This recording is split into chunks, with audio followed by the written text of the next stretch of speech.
Shri B R Patil sir ಅವರು ಮಾತನಾಡಬೇಕು ಅಂತ ಅವರಲ್ಲಿ ಕೇಳ್ಕೊಳ್ತಾ ಇದ್ದೀವಿ.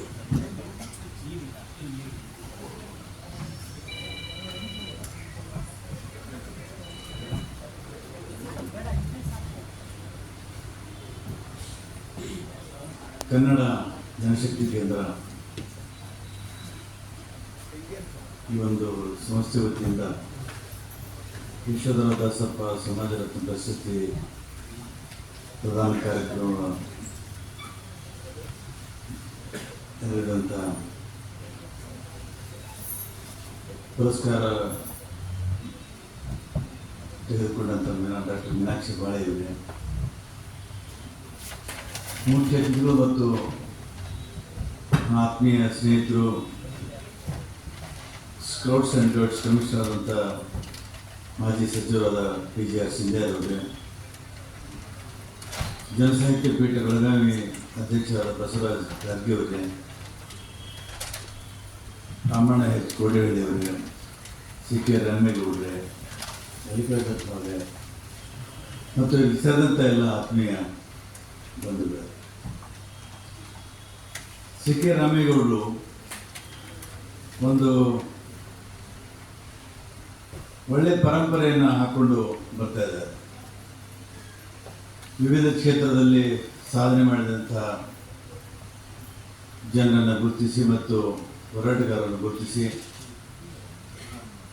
ಈ ಒಂದು ಜನಶಕ್ತಿ ಕೇಂದ್ರದ ವತಿಯಿಂದ ಸನ್ಮಾನವನ್ನು ಮಾಡೋದ್ರ ಮುಖಾಂತರ ಇನ್ನೂ ಅನೇಕ ಜನರಿಗೆ ಸಮಾಜಮುಖಿ ಕಾರ್ಯದಲ್ಲಿ ತೊಡಗಿಸಿಕೊಳ್ಳುವಂಥ ಪ್ರೇರಣೆ ನೀಡುವಂಥ ಈ ಕೆಲಸಕ್ಕೆ ಅವರು ಪ್ರಯತ್ನ ಪಡ್ತಾ ಇದ್ದಾರೆ. ಅದಕ್ಕಾಗಿ ನಾನು ರಾಮಣ್ಣವರು ಮೀನಾಕ್ಷಿ ಬಾಳೆಯವರಿಗೆ ಕೊಟ್ಟಂಥ ಈ ಪ್ರಶಸ್ತಿಗೆ ರಾಮಣ್ಣ ಮತ್ತು ರಾಮೇಗೌಡರಿಗೆ ನಾನು ಅಭಿನಂದನೆ ಸಲ್ಲಿಸ್ತೀನಿ. ಇವತ್ತು ಬಹಳಷ್ಟು ವಿಷಯಗಳು ಚರ್ಚೆ ಬರ್ತವೆ. ಇವತ್ತು ಹೋರಾಟಗಾರರು ಅಂದರೆ ಯಾರು ಕೂಡ ಹೆಚ್ಚಿಗೆ ಸಿಗ್ತಾ ಇಲ್ಲ. ಯಾಕಂದರೆ ಮೌಲ್ಯಗಳೆಲ್ಲ ಮಾಯವಾಗ್ತಾ ಇದ್ದಾವೆ, ತತ್ವ ಸಿದ್ಧಾಂತಗಳನ್ನೆಲ್ಲ ಇವತ್ತು ಮರೆತು ಬಿಟ್ಟಿದ್ದೇವೆ. ಬರೀ ಅಧಿಕಾರ ಮತ್ತು ಹಣ ಅಂತಸ್ತಿನ ಹಿಂದೆ ನಾವು ಬೆನ್ನತ್ತಿದ್ದೇವೆ. ಇಡೀ ಒಂದು ವ್ಯವಸ್ಥೆ ಇವತ್ತು ವ್ಯಕ್ತಿವಾದ ಮತ್ತು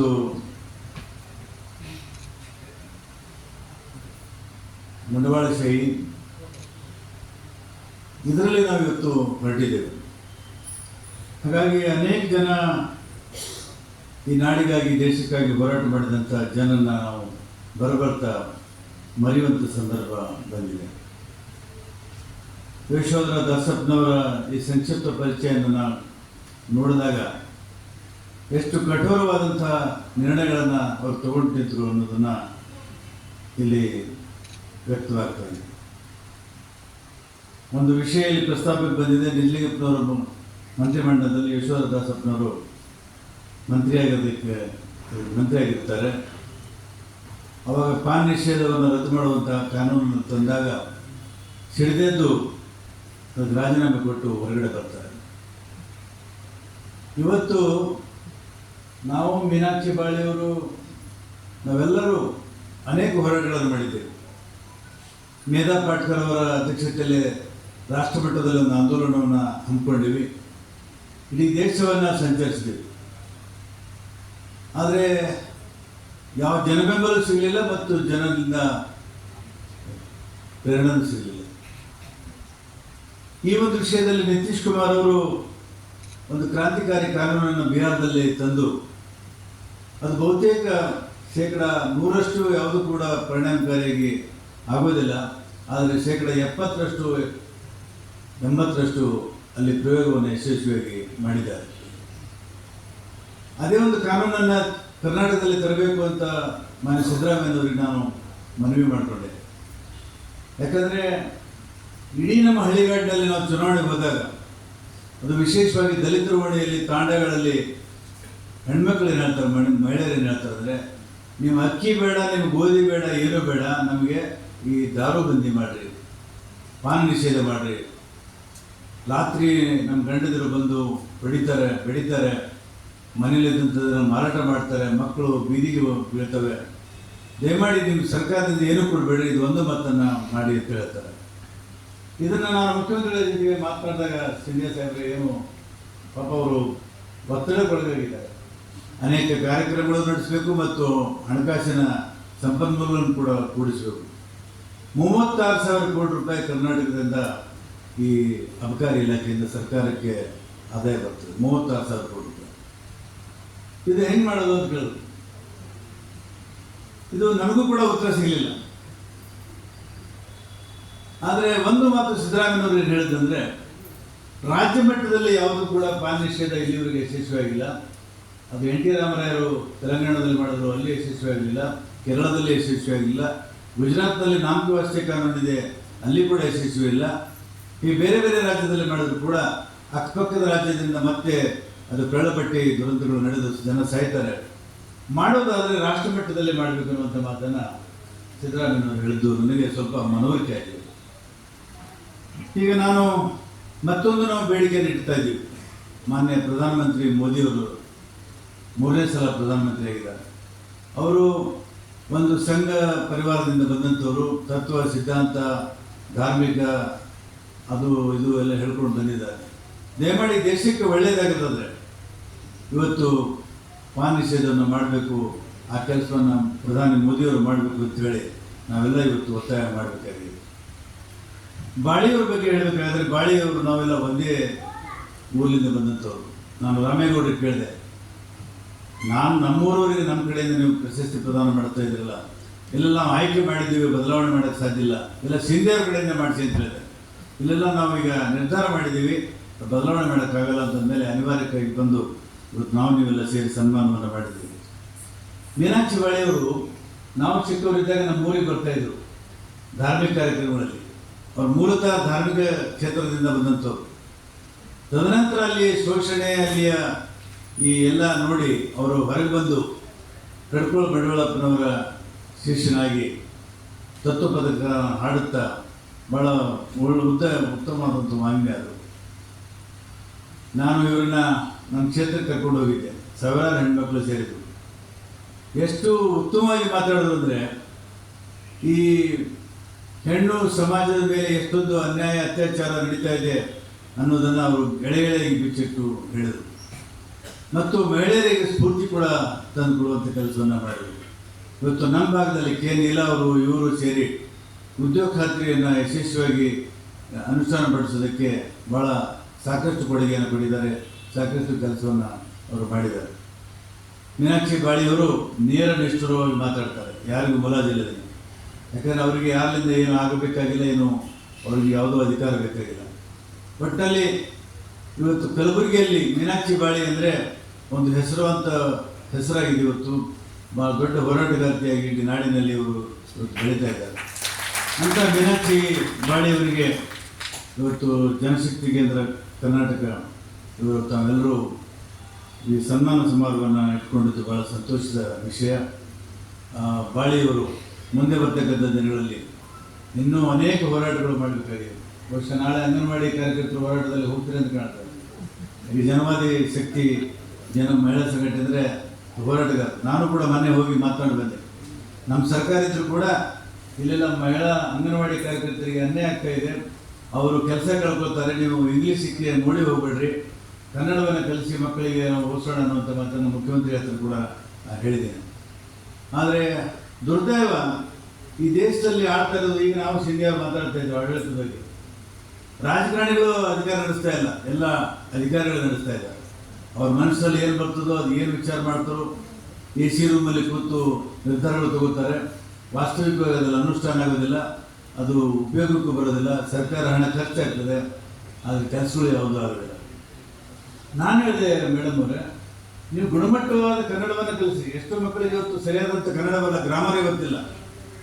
ಹಾಗಾಗಿ ಕನ್ನಡ ಕಲಿಸೋದನ್ನು ಪರಿಪೂರ್ಣವಾಗಿ ಕಲಿಸೋರಿಗೆ ಗುಣಮಟ್ಟದ ಶಿಕ್ಷಣವನ್ನು ಕೊಡ್ರಿ. ಇದು ಹೊಸ ಇಂಗ್ಲೀಷ್ ಮಾಧ್ಯಮವನ್ನು ಯಾಕೆ ನೀವು ಕೈ ತಗೊಂಡಿದ್ರಿ ಅನ್ನೋದನ್ನು ನಾವು ಹೇಳಿದಾಗ ಯಾರೂ ಕೂಡ ಅದು ಉತ್ತರ ಕೊಡುತ್ತಾ ಇಲ್ಲ. ಇಂಥ ಒಂದು ಸಂದರ್ಭದಲ್ಲಿ ಮೀನಾಕ್ಷಿ ಬಾಳಿಯವರು ಈ ಒಂದು ಹೋರಾಟಕ್ಕೆ ಇಳಿದಿದ್ದಾರೆ. ಇನ್ನೂ ಅನೇಕ ಹೋರಾಟಗಳು ಈ ರಾಜ್ಯದಲ್ಲಿ ಈ ನಾಡಿನಲ್ಲಿ ಮಾಡಬೇಕಾಗಿದೆ. ಅದೆಲ್ಲಕ್ಕಿಂತ ಹೆಚ್ಚಾಗಿ ಕೋಮುವಾದ ವಿರುದ್ಧ ಹೋರಾಟ ಭಾಳ ಪ್ರಖರವಾಗಿ ಮಾಡಬೇಕಾಗಿದೆ. ಆ ಹೋರಾಟದಲ್ಲಿ ಮುಂಚೂಣಿಯಲ್ಲಿ ನಿಂತವರು ಕೆಲಸ ಮಾಡ್ತಾರೆ ಅಂತ ನನಗೆ ಭರವಸೆಯಿಂದ ಅವರಿಗೆ ಶುಭಾಶಯಗಳನ್ನು ಕೋರಿ ನಾನು ಮಾತನ್ನು ಮುಗಿಸ್ತೇನೆ. ಪ್ರಸ್ತುತ ಸಮಕಾಲೀನ ಬದಲಾದ ಸಂದರ್ಭದ ಮೇಲೆ ಬೆಳಕು ಚೆಲ್ಲುತ್ತಾ ಚಿಂತನಾರ್ಹ ಮಾತುಗಳನ್ನಾಡಿದ ಮಾನ್ಯ ಶಾಸಕರು ಹಾಗೂ ಮುಖ್ಯಮಂತ್ರಿಗಳ ಸಲಹೆಗಾರರಾದ ಶ್ರೀ BR ಪಾಟೀಲ್ ಸರ್ ಅವರಿಗೆ ಎಲ್ಲರ ಪರವಾಗಿ ತುಂಬು ಹೃದಯದ ಧನ್ಯವಾದಗಳು. ಆದ್ಮೇಲೆ ಈ ನಮ್ಮ ಕಾರ್ಯಕ್ರಮದಲ್ಲಿ ಅತ್ಯಂತ ಪ್ರೀತಿಯಿಂದ ಮುಖ್ಯ ಅತಿಥಿಗಳಾಗಿ ಆಗಮಿಸಿದ್ದಾರೆ ಮಾಜಿ ಸಚಿವರು, ಪ್ರಗತಿಪರ ಚಿಂತಕರು ಶ್ರೀ PGR ಸೀನಿಯರ್ ಸರ್ ಅವರು. ಈ ಕಾರ್ಯಕ್ರಮವನ್ನು ಉದ್ದೇಶಿಸಿ ಮಾತನಾಡಬೇಕು ಅಂತ ಕೇಳಿಕೊಳ್ತೇವೆ.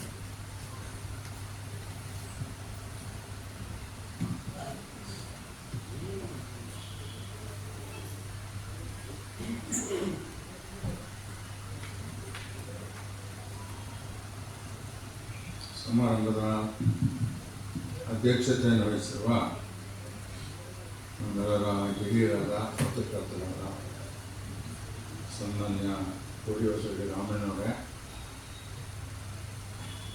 ಇವತ್ತಿನ ಪ್ರಶಸ್ತಿಯನ್ನು ಪ್ರದಾನ ಮಾಡಿದಂಥ ನಮ್ಮ ರಾಜ್ಯದ ಹಿರಿಯ ನಾಯಕರು, ಕಳನ್ ಕ್ಷೇತ್ರದ ಜನಪ್ರತಿನಿಧಿಗಳು, ಮಾನ್ಯ ಮುಖ್ಯಮಂತ್ರಿಗಳ ಸಲಹೆಗಾರರು ಆದ ಸನ್ಮಾನ್ಯ BR ಪಾಟೀಲ್ ಅವರೇ, ಮಾನ್ಯ CK ರಾಮೇಗೌಡರೇ, ಶ್ರೀ ಬಸವರಾಜ ಗಾರ್ಗಿ ಅವರೇ, ಮಲ್ಲಿಕಾರ್ಜುನಪ್ಪನವರೇ ಮತ್ತು ವೇದಿಕೆಯ ಮುಂಭಾಗದಲ್ಲಿರುವ ಎಲ್ಲ ಗಣ್ಯ ವ್ಯಕ್ತಿಗಳೇ, ಮಾಧ್ಯಮದ ಸ್ನೇಹಿತರೆ, ನಾನು ಸಹಿತ ಇವತ್ತು ಕನ್ನಡ ಜನಶಕ್ತಿ ಕೇಂದ್ರದಿಂದ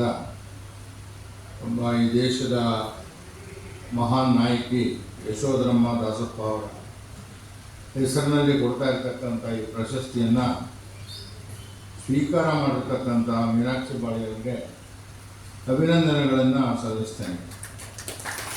ಮೀನಾಕ್ಷಿ ಬಾಳೆಯವರು ಕರ್ನಾಟಕದಲ್ಲಿ ಅಷ್ಟೇ ಅಲ್ಲ, ಪಕ್ಕದ ರಾಜ್ಯಗಳಲ್ಲೂ ಸಹಿತ ಹೆಸರನ್ನು ತಮ್ಮ ಹೋರಾಟಗಳ ಮೂಲಕವಾಗಿ ಸಂಪಾದನೆ ಮಾಡಿರ್ತಕ್ಕಂಥವರು, ಒಂದು ವ್ಯಕ್ತಿತ್ವವನ್ನು ಸಂಪಾದನೆ ಮಾಡಿರ್ತಕ್ಕಂಥವ್ರು. ಜನವಾದಿ ಮಹಿಳಾ ಸಂಘಟನೆ, ದುರ್ಬಲ ವರ್ಗದವರ ಪರವಾಗಿ ಮತ್ತು ಕಷ್ಟದಲ್ಲಿರ್ತಕ್ಕಂಥ ಜನಗಳ ಪರವಾಗಿ, ಮಹಿಳೆಯರ ಪರವಾಗಿ ಮಾಡ್ತಾ ಇರ್ತಕ್ಕಂಥ ಹೋರಾಟ ಹಲವಾರು ವರ್ಷಗಳಿಂದ ಅದರಲ್ಲಿ ಅವರು ಸಂಪೂರ್ಣವಾಗಿ ತೊಡಗಿಸ್ಕೊಂಡು ಒಂದು ವ್ಯಕ್ತಿತ್ವವನ್ನು ಸಂಪಾದನೆ ಮಾಡಿದ್ದಾರೆ. ನಾನು ಅವ್ರಿಗೆ ಅಭಿನಂದನೆಗಳನ್ನು ಸಲ್ಲಿಸಿ ಮುಂದಿನ ದಿನಗಳಲ್ಲೂ ಸಹಿತ ಈ ರೀತಿಯ ಹೋರಾಟವನ್ನು ನಾವು ಬೇಡ ಅಂದ್ರೂ ಸಹಿತ ಮುಂದುವರಿಸ್ತಾರೆ. ಅದರಲ್ಲಿ ನನಗೆ ಸಂಶಯ ಇಲ್ಲ. ಏಕೆಂದರೆ ಈ ಹೋರಾಟದ ಪ್ರವೃತ್ತಿ ಅನ್ನೋದೇ ಅದು ಒಂದು ಸಾರಿ ಬಂದ ಮೇಲೆ ಅದನ್ನು ಕಾಂಪ್ರಮೈಸ್ ಮಾಡ್ಕೊಂಡಿರೋರು ನಾನು ನೋಡಿರೋದು ಭಾಳ ಕಡಿಮೆ. ಅದರಲ್ಲೂ ಸ್ವಲ್ಪ ಎಡಪಂಥೀಯ ವಿಚಾರಗಳಿಂದ ಬಂದಿರತಕ್ಕಂಥವರು ಬದಲಾವಣೆ ಮಾಡ್ಕೊಳ್ಳೋರು. ಹೀಗಾಗಿ ನಾನು ಅವ್ರ ಬಗ್ಗೆ ಭಾಳ ಹೆಮ್ಮೆ ಪಡ್ತೇನೆ. ನಮ್ಮ CK ರಾಮೇಗೌಡರು ಒಂದು ಒಳ್ಳೆಯ ಕೆಲಸವನ್ನು, ಇನ್ನೊಂದು ಒಳ್ಳೆಯ ಕೆಲಸ ಮಾಡಿದ್ದಾರೆ. ಮೀನಾಕ್ಷಿ ಬಾಳೆಯವರು ಕಲ್ಯಾಣ ಕರ್ನಾಟಕದ ಭಾಗದಿಂದ ಬರ್ತಕ್ಕಂಥವ್ರು. ಬಹುತೇಕ ಎಲ್ಲ ಪ್ರಶಸ್ತಿಗಳು ಸರ್ಕಾರದಿಂದ ಕೊಡ್ತಕ್ಕಂಥದ್ದು, ಸಂಘಟನೆ ಕೊಡ್ತಕ್ಕಂಥದ್ದು ಎಲ್ಲ ಪ್ರಶಸ್ತಿಗಳು ರಾಜಧಾನಿಯ ಸುತ್ತಮುತ್ತನೇ ಇರ್ತವೆ. ಇಲ್ಲಿರ್ತಕ್ಕಂಥ ಜನಗಳಿಗೆ ಅದು ಸಿಗ್ತದೆ. ಆ ರೀತಿ ಒಂದು ಕೂಗು ನಾನು ಉತ್ತರ ಕರ್ನಾಟಕದಲ್ಲಿ ಪ್ರವಾಸ ಮಾಡಿದಾಗ ಅನೇಕ ಜನ ಹೇಳಿರೋದನ್ನು ನಾನು ಕೇಳಿದ್ದೇನೆ. ವಾಸ್ತವಾಂಶವೂ ಸಹಿತ ಹೌದದು. ಗ್ರಾಮೀಣ ಪ್ರದೇಶದಲ್ಲಿ, ಉತ್ತರ ಕರ್ನಾಟಕದಲ್ಲಿ, ನಮ್ಮ ರಾಜ್ಯದಲ್ಲಿ ವಿಶೇಷವಾದ ಪ್ರತಿಭೆಗಳಿವೆ ಅನ್ನೋದನ್ನು ನಾವೆಲ್ಲರೂ ಮನಗಾಣಬೇಕಾಗಿದೆ. ಕರ್ನಾಟಕ ಒಂದಾಗಬೇಕು ಅಂತ ಹೇಳಿದ್ರೆ ಕೇವಲ ಒಂದಷ್ಟು ಆ ಭಾಗದ ಅಭಿವೃದ್ಧಿ ಕೆಲಸಗಳಿಗೆ ಹಣ ಕೊಡೋದ್ರಿಂದ ಅಥವಾ ಕೆಲವು ಕುಟುಂಬಗಳಿಗೆ ಸರ್ಕಾರದ ಕೆಲಸ ಕೊಡೋದ್ರಿಂದ ಅದು ಏಕೀಕರಣ ಆಗ್ತದೆ ಅಂತೇಳಿ ನಾನು ಭಾವಿಸ್ಕೊಂಡಿಲ್ಲ. ಮಂಡ್ಯ ಜಿಲ್ಲೆಯ ಜನ, ವಿಜಯಪುರ ಜಿಲ್ಲೆಯ ಜನರನ್ನ ನಮ್ಮವರು, ನಮ್ಮ ಅಣ್ತಂದಿರು ಅನ್ನೋ ಭಾವನೆ ಅವರಲ್ಲಿ ಬರಬೇಕು. ಮಂಡ್ಯ ಜಿಲ್ಲೆಯ ಜನಗಳಲ್ಲಿ, ವಿಜಯಪುರ ಜಿಲ್ಲೆಯಲ್ಲಿರ್ತಕ್ಕಂಥ ಜನಗಳಿಗೆ ಮಂಡ್ಯದವರು ನಮ್ಮ ಅಣ್ತಂದಿರು ಅನ್ನೋ ಭಾವನೆ ಬರಬೇಕು. ಆ ರೀತಿ ಒಂದು ಸಾಂಸ್ಕೃತಿಕವಾಗಿರ್ತಕ್ಕಂಥ ಹೋರಾಟಗಳ ಮೂಲಕವಾಗಿ ನಾವು ಮಾಡ್ತಕ್ಕಂಥ ಬದಲಾವಣೆ ಬಹಳಷ್ಟಿದೆ ಅಂತೇಳಿ ನಾನು ತಿಳ್ಕೊಂಡಿರ್ತಕ್ಕಂಥವ್ರು. ಅನೇಕ ಸಂದರ್ಭಗಳಲ್ಲಿ ನಾನು ಕೇಳಿದ್ದೇನೆ. ನಿಜ, ಕಲ್ಯಾಣ ಕರ್ನಾಟಕ ಬಹಳ ಹಿಂದುಳಿದಿದೆ, ಅದರ ಎರಡನೇ ಮಾತಿಲ್ಲ. ಅದನ್ನು ಅಭಿವೃದ್ಧಿ ಪಡಿಸ್ತಕ್ಕಂಥದ್ದು ನಮ್ಮೆಲ್ಲರ ಕರ್ತವ್ಯ, ಧರ್ಮಾನುಸಹಿತ ಹೌದು. ಆದರೆ ಅದನ್ನೇ ಆಸ್ತಿಯನ್ನಾಗಿ ಮಾಡ್ಕೊಂಡು ಅನೇಕ ಸಂದರ್ಭಗಳಲ್ಲಿ ರಾಜಕೀಯವಾಗಿ ಮುಂದುಗಡೆ ಬರಲಿಕ್ಕೆ ಪ್ರಯತ್ನ ಮಾಡಿರ್ತಕ್ಕಂಥದ್ದನ್ನು ಬಿಹಾರ ನೋಡ್ತಾ ಇದ್ದಾರೆ, ನಾನು ನೋಡ್ತಾ ಇದ್ದೇನೆ. ಹೀಗಾಗಿ ಆ ಭಾಗದ ಜನಗಳಿಗೆ ಆ ಅನಿಸಿಕೆ ಹೋಗಬೇಕು ಸಂಪೂರ್ಣವಾಗಿ. ಅದು ಯಾವಾಗ ಹೋಗ್ತದೆ?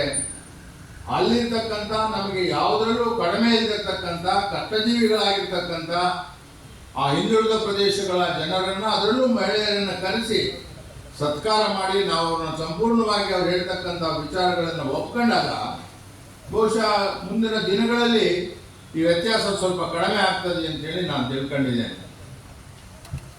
ಎರಡನೇದಾಗಿ,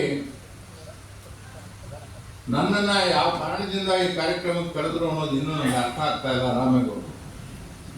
ಏಕೆಂದರೆ ನಿಜ, ಕೆ ಎಚ್ ರಾಮಯ್ಯನವರು ನಮ್ಮ ಮೈಸೂರು ಪ್ರಾಂತದಲ್ಲಿ ಭಾಳ ದೊಡ್ಡ ಹೆಸರನ್ನು ಸಂಪಾದನೆ ಮಾಡಿದ್ರು. ಇವತ್ತು ಲಕ್ಷಾಂತರ ಜನ ಮಕ್ಕಳು ಒಕ್ಕಲಿಗರ ಸಂಘದ ಹಾಸ್ಟೆಲಿಂದ ದೊಡ್ಡ ದೊಡ್ಡ ಹುದ್ದೆಗಳಿಗೆ ಅಮೆರಿಕ, ಬೇರೆ ಬೇರೆ ದೇಶಗಳಿಗೆ ಹೋಗಿ ಹಣವನ್ನು ಸಂಪಾದನೆ ಮಾಡಬೇಕಾದ್ರೆ ಕೆ ಎಚ್ ರಾಮಯ್ಯನವರೇ ಕಾರಣ. ಇದನ್ನು ನನಗೆ ಹೇಳ್ತಾ ಇದ್ದವರು ಅಂತ ಹೇಳಿದ್ರೆ ಎಮ್ ಎಚ್ ಮರಿಗೌಡರು ಡಾಕ್ಟರ್ ಬಬ್ಬೂರ್ ಅವರ ಮಾವ ಮತ್ತು ಈ ಲಾಲ್ಬಾಗನ್ನು ಕಟ್ಟಿದ್ರಲ್ಲಿ ಅವ್ರ ಪಾತ್ರ ಬಹಳ ದೊಡ್ಡದಾಗಿದೆ. ಕರ್ನಾಟಕದಲ್ಲಿ ತೋಟಗಾರಿಕೆಗೆ ಮತ್ತೊಂದು ಹೆಸರು ಎಮ್ ಎಚ್ ಮರಿಗೌಡರು ಯಾವತ್ತೂ ಸಹಿತ ಹೇಳೋರು, ಆ ಒಕ್ಕಲಿಗರ ಸಂಘದ ಹಾಸ್ಟೆಲಿಂದ ಹೋಗಿದ್ದರೆ ನಾವ್ಯಾರು ಈ ಸ್ಥಿತಿಗೆ ಬರ್ತಾನೆ ಇರಲಿಲ್ಲ ಅಂತಕ್ಕಂಥ ಮಾತನ್ನು ಕೆ ಎಚ್ ರಾಮಯ್ಯ ಅವರಿಗೆ ಅವತ್ತಿನ ಕಾಲದಲ್ಲಿ ವಿದ್ಯಾರ್ಥಿ ನಿಲಯಗಳನ್ನು ಮಾಡಬೇಕು, ನಮ್ಮ ರೈತರ ಮಕ್ಕಳಿಗೆ ಉದ್ಯೋಗ ಕೆಲಸ ಕೊಡಬೇಕಾದ್ರೆ ಗುಣಮಟ್ಟದ ಶಿಕ್ಷಣ ಕೊಡಬೇಕು ಅಂತಕ್ಕಂಥ ಭಾವನೆ. ಅದರಿಂದಲೇ ಇವತ್ತು ಅನೇಕ ವಸತಿ ನಿಲಯಗಳನ್ನು ನಾವು ನೋಡ್ತೇವೆ. ಕೆ ಎಚ್ ರಾಮಯ್ಯನವರು ಬಹಳ ದೊಡ್ಡ ಮನುಷ್ಯ. ಈ ಯಶೋಧರಮ್ಮನವರು ಅವ್ರ ಮಗಳು. ದಾಸಪ್ಪನವರು ಬಹಳ ದೊಡ್ಡ ಮನುಷ್ಯರು. ನಾವೆಲ್ಲ ಚಿಕ್ಕ ವಯಸ್ಸಿನ ಹುಡುಗರಾಗ. ನನಗೆ ನನ್ನ ಮುಂದೆ ಕುಳಿತಿರ್ತಕ್ಕಂಥ ಅಬ್ದುಲ್ ಬಶೀರ್ ನಾವೆಲ್ಲ ಒಂದೇ ಊರಿನವರು. ನಮಗೆಲ್ಲ ಕರಿಯಪ್ಪನವರು ಅಂತ ಹೇಳಿದ್ರೆ ದೇವರಿದ್ದಂಗೆ ಎಸ್ ಕರಿಯಪ್ಪನವರು ಅಂತಿದ್ರೆ. ಸೋರೆಕಾಯಿ ದೊಡ್ಡಿ ಕರಿಯಪ್ಪನವರು ಶಿಕ್ಷಣವನ್ನು ಕೊಡದೆ ಹೋಗಿದ್ದಿದ್ರೆ ನೀವು ಅಲ್ಲಿರಕ್ಕಾಗ್ತಾ ಇರಲಿಲ್ಲ, ನಾನು ಇಲ್ಲಿರಕ್ಕಾಗ್ತಾ ಇರಲಿಲ್ಲ. 16 ಮೈಲಿಗಳ ಕಾಲ ಪ್ರತಿನಿತ್ಯ ನಡೆದು ಕನ್ನಡ ಮಾಧ್ಯಮದಲ್ಲಿ ನಾವೆಲ್ಲ ಓದ್ದೆವು. ನಮ್ಮ ಅಬ್ದುಲ್ ಬಶೀರ್ ಬಹಳ ಸುಶ್ರಾವ್ಯವಾಗಿ ಕನ್ನಡದಲ್ಲಿ ಹಾಡುಗಳನ್ನು ಹೇಳ್ತಾರೆ. ಅಥವಾ ಇತ್ತೀಚೆಗೆ ಅವರು ಬಿಟ್ಟಿದ್ದಾರೆ ಅಂತ ನಾನು ಕೇಳಿದ್ದೇನೆ. ಅವ್ರು ಬದುಕ್ತಕ್ಕಂಥ ಶಬ್ದಮಣಿ ದರ್ಶನ ಅರ್ಥ ಮಾಡ್ಕೊಳ್ಳೋದು ನನ್ನಂಥವ್ರ ಕಷ್ಟವೇ. ಭಾಳ ಚೆನ್ನಾಗಿ ಬರೆದಿದ್ದೀರಿ ನೀವು. ನಿಮ್ಮ ಬಗ್ಗೆ ನನಗೆ ಭಾಳ ಹೆಮ್ಮೆ. ಈ ಪ್ರತಿಗೆ ಅವಕಾಶ ಯಾವಾಗ ಸಿಕ್ತು? ಕರಿಯಪ್ಪನವರು ಹಾರೋಹಳ್ಳಿನ ಶಾಲೆ ಮಾಡಿದ್ರಿಂದ, ಎಚ್ ಆರ್ ಸೀನಪ್ಪನವರು ಶಾಲೆ ಮಾಡಿದ್ರಿಂದ. ಅದೇ ರೀತಿಯಲ್ಲಿ ಕೆ ಎಚ್ ರಾಮಯ್ಯನವರು ಈ ವಿದ್ಯಾರ್ಥಿ ನಿಲಯಗಳ ಕಾನ್ಸೆಪ್ಟನ್ನು ತರದೇ ಹೋಗಿದ್ರೆ ಇದು ಸಾಧ್ಯವೇ ಇರಲಿಲ್ಲ. ಇವತ್ತು ಒಕ್ಕಲಿಗರ ಸಮುದಾಯ ಭಾಳ ಹಿಂದೆ ಶಿಕ್ಷಣದಲ್ಲಿ ಇರಬೇಕಾದಂಥ ಸ್ಥಿತಿ ಇತ್ತು. ದಾಸಪ್ಪನವ್ರನ್ನ ನಾವು ನೋಡಿರೋದು, ಅವರು ನಮ್ಮ ಲೋಕಸಭಾ ಸದಸ್ಯರಾಗಿದ್ದರು, ಭಾರತ ಸರ್ಕಾರದ ಮಂತ್ರಿಗಳಾಗಿದ್ದರು. ದಾಸಪ್ಪನವರು ಅಪ್ಪಟ ಗಾಂಧಿವಾದಿಗಳು ಅನ್ನೋದನ್ನು ನಾನು ಹೇಳೋ ಅವಶ್ಯಕತೆ ಇಲ್ಲ. ಇದು ಹೋಗಿದ್ರೆ ಅವರು ಯಶೋಧಮ್ಮನವ್ರನ್ನ ಮದುವೆನೇ ಆಗ್ತಾ ಇರಲಿಲ್ಲ. ಯಶೋಧಮ್ಮನ ಒಂದು ಚರಿತ್ರೆಯನ್ನು ತಿಳ್ಕೊಳ್ಳಿಕ್ಕೆ ಪ್ರಯತ್ನ ಮಾಡಿದ್ರೆ, ಅವತ್ತಿನ ಕಾಲದಲ್ಲಿ ಬೀದಿಗೆ ಬಂದು ಹೋರಾಟಗಳನ್ನು ಮಾಡಿ, ಜೈಲಿಗೆ ಹೋಗಿ ಹೋರಾಟಗಳನ್ನು ಮಾಡಿ ಕೆಲಸ ಮಾಡ್ತಕ್ಕಂಥದ್ದು ಬಹಳ ಕಷ್ಟದ ಕೆಲಸ. ಇವತ್ತಿನ ಕಾಲದ ಜೈಲುಗಳು ಅಂತ ಹೇಳಿದ್ರೆ, ಜೈಲಿನಲ್ಲಿ ಆ ಅವಕಾಶ ಬೇಕು, ಈ ಅವಕಾಶ ಬೇಕು ಅಂತ ಕೇಳ್ತಾರೆ. ನನಗೆ ಟಿ ವಿ ಬೇಕು, ನನಗೆ ಮಂಚ ಬೇಕು, ನನಗೆ ಮನೆಯಿಂದ ಊಟ ತರಿಸ್ಕೋಬೇಕು, ಆ ಊಟ ಬೇಕು, ಈ ಊಟ ಬೇಕು ಅಂತ ಹೇಳಿ ನೀವು ಜೈಲಲ್ಲಿ ಇದ್ರ ಅಂತಂದ್ರೆ. ಬಿ ಆರ್ ಪಾಟೀಲ್ರು ನಾವೆಲ್ಲ ಇದ್ದಂಥ ಜೈಲುಗಳಲ್ಲಿ ನಾವು ಯಾವುದಾದ್ರು ಒಂದು ಪತ್ರಿಕೆ ಓದಬೇಕು ಅಂತ ಹೇಳಿದ್ರೆ, ರಾಮಣ್ಣವರೇ ಕರೆಕ್ಟಾಗಿ 50 ವರ್ಷದ ಹಿಂದಿನ ಮಾತು ನಾನು ಹೇಳ್ತಾ ಇದ್ದೇನೆ. 1975 ಜೂನ್ 24, 25 ದೇಶಕ್ಕೆ ತುರ್ತು ಪರಿಸ್ಥಿತಿ ಬಂದಂಥ ಸಂದರ್ಭ ಅದು. ನಮಗೆಲ್ಲ ಜುಲೈ 4ನೇ ತಾರೀಕು ಒಳಗಡೆ ತಗೊಂಡೋಗಿ ಹಾಕೋರು. 21 ತಿಂಗಳ ನಂತರ ನಾವು ಹೊರಗಡೆ ಬಂದ್ವಿ. ಯಾವುದಾದ್ರು ಒಂದು ಪತ್ರಿಕೆ ಓದಬೇಕು ಅಂತ ಹೇಳಿದ್ರೆ ಆ ಪತ್ರಿಕೆ ಮುದ್ರಣ ಮಾಡತಕ್ಕಂಥದ್ದಕ್ಕೇನೆ ಸರ್ಕಾರದ ವಾರ್ತಾ ಇಲಾಖೆ ಅಧಿಕಾರಿಗಳು ಹೋಗಿ ಇಂಥದನ್ನ ಹಾಕಬೇಕು ಇಂಥದನ್ನ ಹಾಕಬಾರ್ದು ಅಂತ ಹೇಳೋರು. ಖಾದ್ರಿ ಸಾಮಾನ್ಯವ್ರು ನಾನು ಯಾವತ್ತೂ ನೆನೆಸ್ಕೊತೇನೆ. ಯಾಕೆಂದ್ರೆ ಕರ್ನಾಟಕದ ಬಹಳಷ್ಟು ಜನ ಪತ್ರಿಕೋದ್ಯಮಿಗಳಿದ್ದಾರೆ, ಅವ್ರ ಬಗ್ಗೆ ನಾನು ಕೆಟ್ಟದಾಗಿ ಮಾತಾಡಬೇಕು ಅಂತ ಇಷ್ಟಪಡೋದಿಲ್ಲ, ಬಹಳ ದೊಡ್ಡ ಮನುಷ್ಯರುಗಳಿದ್ದಾರೆ. ಆದರೆ ಧೈರ್ಯ ಬೇಕಾಗ್ತದೆ. ಖಾದ್ರಿ ಸಾಮಾನ್ಯವರು ಕನ್ನಡ ಪ್ರಭಾ ಪತ್ರಿಕೆಯ ಸಂಪಾದಕರಾಗಿದ್ದರು. ಅವರೊಬ್ಬರೇ ರಾಮಣ್ಣವರೇ ಸಂಪಾದಕೀಯವನ್ನು ಬರೀಲಿಲ್ಲ. ಅವರು ಯಾಕೆ ಬರೀಲಿಲ್ಲ? ಬ್ರ್ಯಾಂಕ್ ಕೊಟ್ಟಿದ್ರು, ಯಾಕೆ ಬರೆಯಕ್ಕೆ ಆಗೋದಿಲ್ಲ ಅಂತ ಹೇಳಿ, ಬರೆದ್ರೆ ಜೈಲಿಗೆ ಹೋಗ್ಬೇಕಾಗ್ತದೆ ಅಂತ ಹೇಳಿ. ಹೀಗೆ ಆ ಜೈಲಿನ ಒಳಗಡೆ ಬಂದ್ಮೇಲೆ ಅಲ್ಲೊಬ್ಬ ಕೂತ್ಕೊಳ್ಳೋನು ಇನ್ಫಾರ್ಮೇಶನ್ ಡಿಪಾರ್ಟ್ಮೆಂಟಿಂದ ಒಂದು ಶಾಯಿ ಬುಡ್ಡಿ ಮತ್ತು ಒಂದು ಪೆನ್ ಇಟ್ಕೊಳ್ಳೋನು. ಅದನ್ನ ಇಟ್ಕೊಂಡು ಯಾವ್ಯಾವ ವಿಷಯಗಳು, ಯಾರಾದರೂ ಜೈಲಿನಿಂದ ಗೋಡೆ ಹತ್ಬಿಟ್ಟು ಓಡಾಟೋದ್ರೆ ಮತ್ತೊಂದು ಮಾಡಿದ್ರೆ ಅದನ್ನೆಲ್ಲ ಅದರ ಮೇಲೆ ಬರೆಯೋರು. ಯಾರಾದರೂ 20 ಅಂಶದ ಕಾರ್ಯಕ್ರಮಗಳನ್ನು ವಿರೋಧ ಮಾಡ್ತಾರೆ ಅಂತ ಹೇಳಿದ್ರೆ ಅದ್ರ ಮೇಲೆ ಶಾಯಿ ಹಾಕೋರು, ಹಿಂಗೆ ಹಾಕೋರು.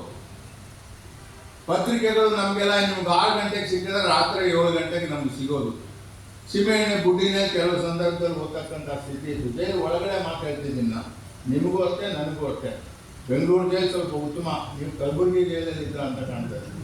ಕಲಬುರಗಿನಲ್ಲಿ ಸಾಮಾನ್ಯವಾಗಿ ಆ ಸೆಕೆಂಡಲ್ಲಿ ಇರೋದೇ ಕಷ್ಟ, 50-10 ಕೊಟ್ಟೋಗಿದ್ರಿ ನೀವು. ಇನ್ನು ಜೈಲು ಒಳಗಡೆ ಆ ಕಲ್ಲನ್ ಬಿಲ್ಡಿಂಗಲ್ಲಿ ಇರೋದು ಅಂತ ಹೇಳಿದ್ರೆ ಇನ್ನು ಯಮಬಾಧೆ ಅದು. ಅಂಥದ್ರಲ್ಲಿ ನಾವೆಲ್ಲ ಬಂದಿರೋರು, ನಮ್ದೆಲ್ಲ ಬಿಡಿ ಲೆಕ್ಕಕ್ಕಿಲ್ಲ. ಆದರೆ ಯಶೋಧರ್ಮನವರು ಹೆಣ್ಣು ಮಗಳಾಗಿದ್ಕೊಂಡು ಅಂಥ ಶ್ರೀಮಂತ ಕುಟುಂಬದಿಂದ ಬಂದು ದೇಶಕ್ಕೋಸ್ಕರ ಹೋರಾಟ ಮಾಡಿ 2 ವರ್ಷ 24 ತಿಂಗಳು ಜೈಲಲ್ಲಿದ್ದರು ಅಂತ ಹೇಳಿದ್ರೆ ಎಂಥ ಸಾಧಕಿ ಇರಬೇಕು ಅನ್ನೋದನ್ನ ನಾವು ಸಿನಿಮಾದಲ್ಲೂ ಸಹಿತ ನೋಡೋಕ್ಕಾಗದಿಲ್ಲ. ಅಂಥ ಒಬ್ಬ ಸಾಧಕಿಯರ ಗುಂಪಿಗೆ ಯಶೋಧರ್ಮನವರು ಸೇರ್ತಾರೆ. ನಾನು ಖುದ್ದಾಗ ಅವ್ರನ್ನ ಭೇಟಿ ಮಾಡಿದ್ದೇನೆ. ಅರಸೀಕೆರೆ ಹತ್ರ ಒಂದು ಶಿಕ್ಷಣ ಸಂಸ್ಥೆಯನ್ನು ಅವ್ರು ನಡೆಸ್ತಾ ಇದ್ದಾರೆ. ಕಸ್ತೂರಿಬಾ ಹೆಸರಿನಲ್ಲಿ ನಡೆಸ್ತಾ ಇದ್ದಾರೆ. ಯಶೋಧರಮ್ಮನವರು ನಿಜಲಿಂಗಪ್ಪನವ್ರು ಬಹಳ ಹತ್ತಿರದಲ್ಲಿದ್ದವರು. ಅವ್ರ ಮಗಳ ಸಮಾನದಲ್ಲಿ ನಿಜಲಿಂಗಪ್ಪನವರು ಸಹಿತ ಅವ್ರನ್ನ ನೋಡೋರು. ಇವ್ರ ಜೊತೆಲಿದ್ದವರು ಅಂತ ಹೇಳಿದ್ರೆ ಇನ್ನೊಬ್ಬ ನಿಜಲಿಂಗಪ್ಪನವ್ರ ಮಗಳು ಗಿರಿಜಮ್ಮ ಅಂತೇಳಿ ನಮ್ಮ ಎಂ ಬಿ ರಾಜಶೇಖರ್ ನೆಂಟಿ ನಮ್ಮೂರಿಗೆ ಕೊಟ್ಟಿದ್ರು ಅವ್ರನ್ನ. ಇವರೆಲ್ಲರೂ ಯಶೋಧರಮ್ಮನವರು ಎಂ ಬಿ ರಾಜಶೇಖರನ್ ಮದುವೆ ಮಾಡಿಸ್ತಾರೆ. ಯಶೋಧರಮ್ಮ ಡೆಲ್ಲಿನಲ್ಲಿ ಇದ್ದಂಥ ಸಂದರ್ಭದಲ್ಲಿ ದಾಸಪ್ಪನವರು ಈ ಹುಡುಗ ಭಾಳ ಬುದ್ಧಿವಂತ ಇದ್ದಾನ್ರಿ, ಮರಳವಾಡಿ ಹುಡುಗ, ಇವನಿಗೆ ನಿಮ್ಮ ಮಗಳನ್ನು ಕೊಟ್ಟು ಮದುವೆ ಮಾಡಿ ಅಂತ ನಿಜಲಿಂಗಪ್ಪನವ್ರು ಹೇಳ್ತಾರೆ. ಆ ನಿಜಲಿಂಗಪ್ಪನವ್ರು ಮದುವೆ ಮಾಡ್ತಾರೆ, ಅದು ಬೇರೆ ವಿಚಾರ. ನಿಜಲಿಂಗಪ್ಪನವ್ರು ಸರ್ಕಾರದಲ್ಲಿ ಯಶೋಧರಮ್ಮನವ್ರು ಇರ್ತಾರೆ. ಯಾವಾಗ ಈ ಪಾನ ನಿಷೇಧವನ್ನು ಸಡ್ಲ ಮಾಡಬೇಕು ಅಂತ ಹೇಳಿ ಮುಖ್ಯಮಂತ್ರಿಗಳು ನಿರ್ಧಾರಕ್ಕೆ ಬರ್ತಾರೆ, ಆಗ ಅವರು ಬರೀ ಪ್ರತಿಭಟನೆ ಅಲ್ಲ, ಅವರಿದ್ದಂಥ ಸ್ಥಾನಕ್ಕೆ ರಾಜೀನಾಮೆಯನ್ನು ಕೊಟ್ಟು ಬರ್ತಾರೆ. ಇವತ್ತು ಮಂತ್ರಿಯನ್ನ ಏನೇ ಆಪಾದನೆಗಳು ಬಂದರೂ ಆಚೆ ತೆಗೆಯೋದು ಕಷ್ಟದ ಕೆಲಸನೂ ಸುಲಭದ ಕೆಲಸನೂ ನೀವೇ ಊಹೆ ಮಾಡ್ಕೋಬಹುದು. ಎಷ್ಟೊಂದು ಕಷ್ಟ ಇದೆ ಅನ್ನೋದನ್ನ ನೀವೇ ಯೋಚನೆ ಮಾಡ್ತೀವಿ. ಕೋರ್ಟ್ಗಳಿಂದನೂ ಸಹಿತ ಹಿಂದೆ ಮುಂದೆ ನೋಡ್ತಕ್ಕಂಥ ಕಾಲ ಬಂದ್ಬಿಟ್ಟಿದೆ ಈಗ. ಅದು ಕೇಜ್ರಿವಾಲ್ ನನಗೆ ಬೇಕಾಗಿರೋರು, ಅದು ಬೇರೆ ವಿಚಾರ. ಆದರೆ ಕೇಜ್ರಿವಾಲ್ರವರು ಒಂದು ಸಾರಿ ನ್ಯಾಯಾಲಯ ತೀರ್ಮಾನ ಮಾಡಿದ್ಮೇಲೆ ಬಿಟ್ಟು ಹೋಗ್ತಾ ಇರ್ಬೇಕು. ನ್ಯಾಯಾಲಯಕ್ಕೆ ನಾವೆಲ್ಲ ತಲೆಬಾಗದ್ರೇ ಉಳಿಯೋದು. ಎಷ್ಟೊಂದು ನಮ್ಮ ರಾಜೀನಾಮೆ ಕೊಟ್ಟು ಸುಮ್ಮನೆ ಕೂತ್ಕೊಳ್ಳಿಲ್ಲ ಮನೆಯಲ್ಲಿ, ಜನಾಂದೋಲನವನ್ನಾಗಿ ಮಾಡೋದು. ಜನಗಳ ಮಧ್ಯೆ ಹೋದ್ರು ಅವರು. ಬಿ ಆರ್ ಪಾಟೀಲರು ಭಾಳ ಸೊಗಸಾಗಿ ಮಾತಾಡೋದು. ಹೆಣ್ಣು ಮಕ್ಕಳು ಮನೆಯಲ್ಲಿ ಶಾಪ ಹಾಕ್ತಾರೆ ಅಂತೇಳಿ ಅಕ್ಷರಶಃ ನಿಜ ಅದು. ಆದರೆ ಇದೇ ರೀತಿ ಪರಿಸ್ಥಿತಿಯನ್ನು ನಾವು ಮುಂದುವರಿಸ್ಕೊಂಡು 36,000 ಕೋಟಿ ಬರ್ತದೆ, 50,000 ಕೋಟಿ ಬರ್ತದೆ, ನಾವು ಇನ್ನೂ ಸರ್ಕಾರಕ್ಕೆ ಹಣವನ್ನು ಜಾಸ್ತಿ ಕೂಡಿಸ್ಕೋಬೇಕು ಅಂತ ಹೇಳಿ ನಾವು ಮುಂದೆ ಹೋಗ್ತಾ ಇದ್ರೆ ಹೆಣ್ಣು ಮಕ್ಕಳು ಸಹಿತ ಆಗಲೇ ಕುಡಿಯೋದನ್ನು ಕಲ್ತಿದ್ದಾರೆ. ಇದು ವಾಸ್ತವಾಂಶ. ಇದೆ, ಅವರು ಸಹಿತ ಕುಡಿಯೋಕೆ ಪ್ರಾರಂಭ ಮಾಡಿದ್ದಾರೆ. ತಾವು 6 ಸಾರಿನೋ 7 ಸಾರಿನೋ ವಿಧಾನಸಭೆಗೆ 2 ಸಾರಿ ಗೆದ್ದು ಬಂದಿದ್ದೀರಿ ವಿಧಾನಸಭೆ. 5 ಸಾರಿ ಗೆದ್ದು ಬಂದಿದ್ದಾರೆ ಇವರು. 5 ಸಾರಿನೂ ಎಲ್ಲ ಮನೆಗಳಿಗೂ ಸಹಿತ ಚಪ್ಪಲಿಗಳನ್ನು ಸವಸಿ ಹೋಗಲೇಬೇಕು, ಕಾಲಿಗೆ ಬೀಳಲೇಬೇಕು, ಕೈಗೆ ಮುಗಿಲೇಬೇಕು. ಅಲ್ಲೇ ಹೆಣ್ಣುಮಕ್ಕಳು ಗೋಳನ್ನು ಅವ್ರಿಗೆ ಹೇಳ್ತಾ ಇದ್ದಾರೆ. ಅರ್ಬನ್ ಏರಿಯಾಸ್ ಅಲ್ಲಪ್ಪ, ನಾವು 6 ಸಾರಿ ಅಸೆಂಬ್ಲಿಯಿಂದ ಗೆದ್ದಿರೋನು, ಎಲ್ಲ ಕಡೆಗಳಲ್ಲೂ ಸಹಿತ ಇದ್ದಿದ್ರೇನೆ. ರೇಷನ್ ತಗೊಂಡು ಹೋಗ್ತೀವಿ ನಾವೀಗೆಲ್ಲ. ಆ ಬಿಟ್ಟಿ ಭಾಗ್ಯ ಬಂದ್ರೂ ರೇಷನ್ ತಗೊಂಡು ಹೋಗ್ಲೇಬೇಕು. ಆ ರೇಷನ್ ಜೊತೆಗೆ ಒಂದು 4 ಬಾಟ್ಲು ಜೊತೆ ಇಟ್ಕೊಳ್ಳುವಂಥ ಪರಿಸ್ಥಿತಿ ಇವತ್ತು ಬಂದಿದೆ. ಮಾನ್ಯ ಮುಖ್ಯಮಂತ್ರಿಗಳಿಗೆ ನಾನು ವಿನಂತಿ ಮಾಡ್ತೇನೆ, ಇಲ್ಲಿ ನಾನು ಮುಖ್ಯಮಂತ್ರಿಗಳು ಒಟ್ಟಿಗೆ ಕೆಲಸ ಮಾಡಿದ್ರು ನಿಮಗೆ ಗೊತ್ತಿದೆ. ಅವರು ಹಣಕಾಸು ಮಂತ್ರಿಗಳಾಗಿದ್ದರು, ನಾನು ಗೃಹ ಮಂತ್ರಿ ಆಗಿದ್ದೆ. ಆ ಸಂದರ್ಭದಲ್ಲಿ ನಮ್ಮ ಕರ್ನಾಟಕದ ಅನೇಕ ಪೀಠಾಧ್ಯಕ್ಷರುಗಳು ಪಾಪ ಅವ್ರಿಗಿನ್ನೂ ರಾಜಕೀಯದ ರುಚಿ ಇನ್ನೂ ಸ್ವಲ್ಪ ಕಡಿಮೆ ಗೊತ್ತಿತ್ತು ಅಂತೇಳಿ ನಾನು ತಿಳ್ಕೊಂಡಿದ್ದೆ. ಅವರೆಲ್ಲೂ ಬದಲಾವಣೆ ಆಗಿದೆ. ಅವರೆಲ್ಲ ಸೇರ್ಕೊಂಡು ಪಾನ ನಿಷೇಧವನ್ನು ಕರ್ನಾಟಕದಲ್ಲಿ ತರಬೇಕು ಅಂತ ಹೇಳಿದ್ರು. ಜೆ.ಎಚ್. ಪಟೇಲರು ಮುಖ್ಯಮಂತ್ರಿಗಳು. ಜೆ.ಎಚ್. ಪಟೇಲರು ಮುಖ್ಯಮಂತ್ರಿಗಳು ಅಂದರೆ ನೀವು ಊಹೆ ಮಾಡ್ಕೋಬೋದು, ಅವೆಲ್ಲ ಮಾಡೋಕ್ಕಾಗಲ್ಲ ಹೋಗಿರಿ ಅಂತ ಹೇಳಿದ್ರು. ಆದರೆ ಒತ್ತಡ ಇಷ್ಟೊಂದಿತ್ತು ಅಂತ ಹೇಳಿದ್ರೆ ಮುಖ್ಯಮಂತ್ರಿಗಳ ಮೇಲೆ, ಕೊನೆಗೆ ಒಂದು ಸಮಿತಿಯನ್ನು ಮಾಡಿದ್ರು ಮುಖ್ಯಮಂತ್ರಿಗಳು ಸಿದ್ದರಾಮಯ್ಯನವರ ಅಧ್ಯಕ್ಷತೆಯಲ್ಲಿ. ನಾವು ಇಡೀ ದೇಶನ ಸುತ್ಕೊಂಡು ಬಂದ್ವಿ 2 ತಿಂಗಳು. ನಾವು ಪ್ರತಿದಿನ ಪಟೇಲರು ಫೋನ್ ಮಾಡಲಿ, ಅದೊಂದು ರಿಪೋರ್ಟ್ ಕೊಡ್ರೋ, ಏನಂತ ಕೊಡ್ಬೇಕು ಸರ್, ನಿನ್ಗೆ ಗೊತ್ತಿದೆಯಲ್ಲ ಆ ಥರ ಕೊಡು ಅಂತ ಹೇಳೋರು. ನನಗೇನು ಗೊತ್ತಿದೆ, ನಿಂಗೆ ಗೊತ್ತಿದೆಯಲ್ಲ ಹಂಗೆ ಕೊಡು ಅಂತ ಹೇಳೋರು. ತಮಾಷೆ ಪಾಪ. ಒಂದು ರಿಪೋರ್ಟ್ ನಾವು ಕೊಟ್ವಿ.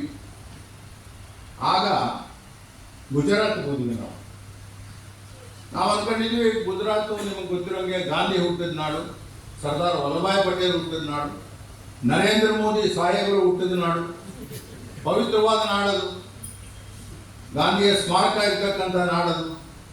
ಅದರ ಪಕ್ಕದಲ್ಲೇ ಅತ್ಯಂತ ಪವಿತ್ರವಾಗಿರ್ತಕ್ಕಂಥ ಗಂಗೆಗೆ 2ನೇ ಹೆಸರು ಸಾಬರಮತಿ, ಹೊಳೆ ಹರಿಯುತ್ತದೆ.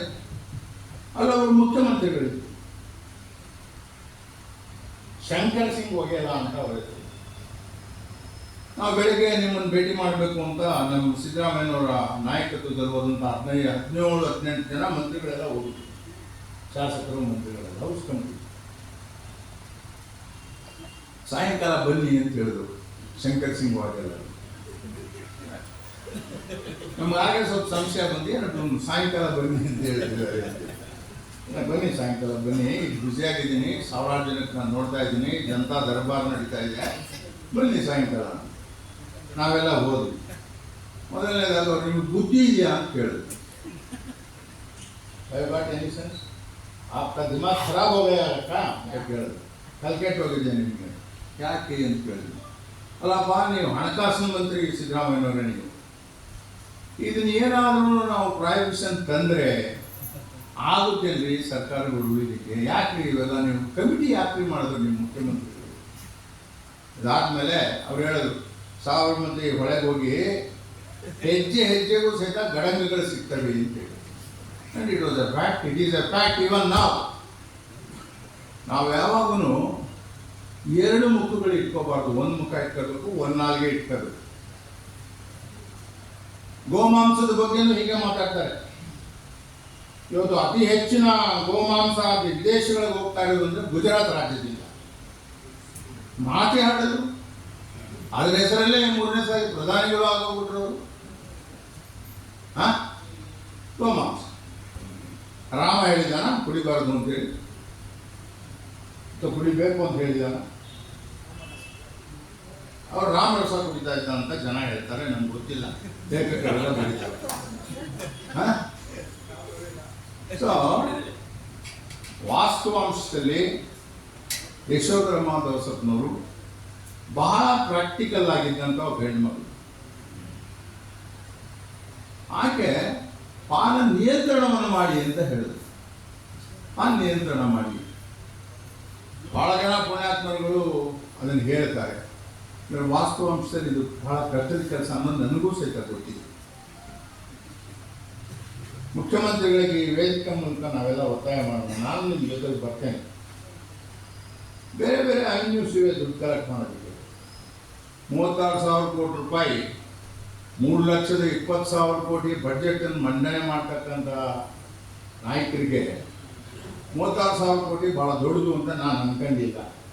ಆದರೆ ಬೇರೆ ರಾಜ್ಯಗಳದ್ದು ನಿಜವಾದ ಸಮಸ್ಯೆ, ಅದನ್ನು ಉಪಯೋಗಿಸ್ಕೊಳ್ಳೋಕೆ ನೋಡ್ತಾರೆ. ಏನೋ ಒಂದು ಡೀಸಲು ಪೆಟ್ರೋಲ್ ಬೆಲೆ ಜಾಸ್ತಿ ಮಾಡಿದ್ರು ಸಿದ್ದರಾಮಯ್ಯನವರು ಅಂತೇಳಿ ಎಲ್ಲ ಕಡೆಗಳಲ್ಲೂ ಧರಣಿ ಅದು ಇದು ನಡೀತಾ ಇದೆ. ಈಗ ಸದ್ಯದಲ್ಲಿ ನಡೀತಾ ಇದೆ. ನೀವು ಸೇರಿದ್ರನ್ನ ಗೊತ್ತಿಲ್ಲ ನನಗೆ, ನೀವು ಅದಕ್ಕೆ ಸೇರಿರ್ತೀರ ಬೆಳೆಯೋರು. ಸೇರಿರ್ತೇನೆ ಒಳ್ಳೇದು ಮಾಡಿ. ಅವ್ರು ಮಾಡಿರೋದು ನಿಜ, ನೀವು ಹೇಳೋದು ನಿಜ. ಅದು ನಿಮ್ಮ ಸಿದ್ಧಾಂತ, ಅದು ನಿಮ್ಮ ನಂಬಿಕೆ, ನಿಮ್ಮ ಗಾಳಿ, ನಿಮ್ಮ ಉತ್ತರ ನಾನು ಅಪ್ರಿಷಿಯೇಟ್ ಮಾಡಿದ್ದೇನೆ. ಸ್ವಲ್ಪ ಜಾಸ್ತಿ ಮಾಡಿದ್ದೆ, ಡೀಸೆಲ್ಲು ಪೆಟ್ರೋಲ್ ಬೆಲೆಗಳನ್ನೆಲ್ಲ ಜಾಸ್ತಿ ಮಾಡಿದ್ದೆ. ಇದ್ರ ಬೆಲೆ ಕಡಿಮೆ ಮಾಡ್ತಾರೆ ಅಂತೇಳಿ ನಾನು ಪತ್ರಿಕೆಗಳಲ್ಲಿ ಓದಿದೆ. ಓದಿದ್ರ ಇದ್ರ ಬೆಲೆ ಕಡಿಮೆ ಮಾಡ್ತಾರೆ,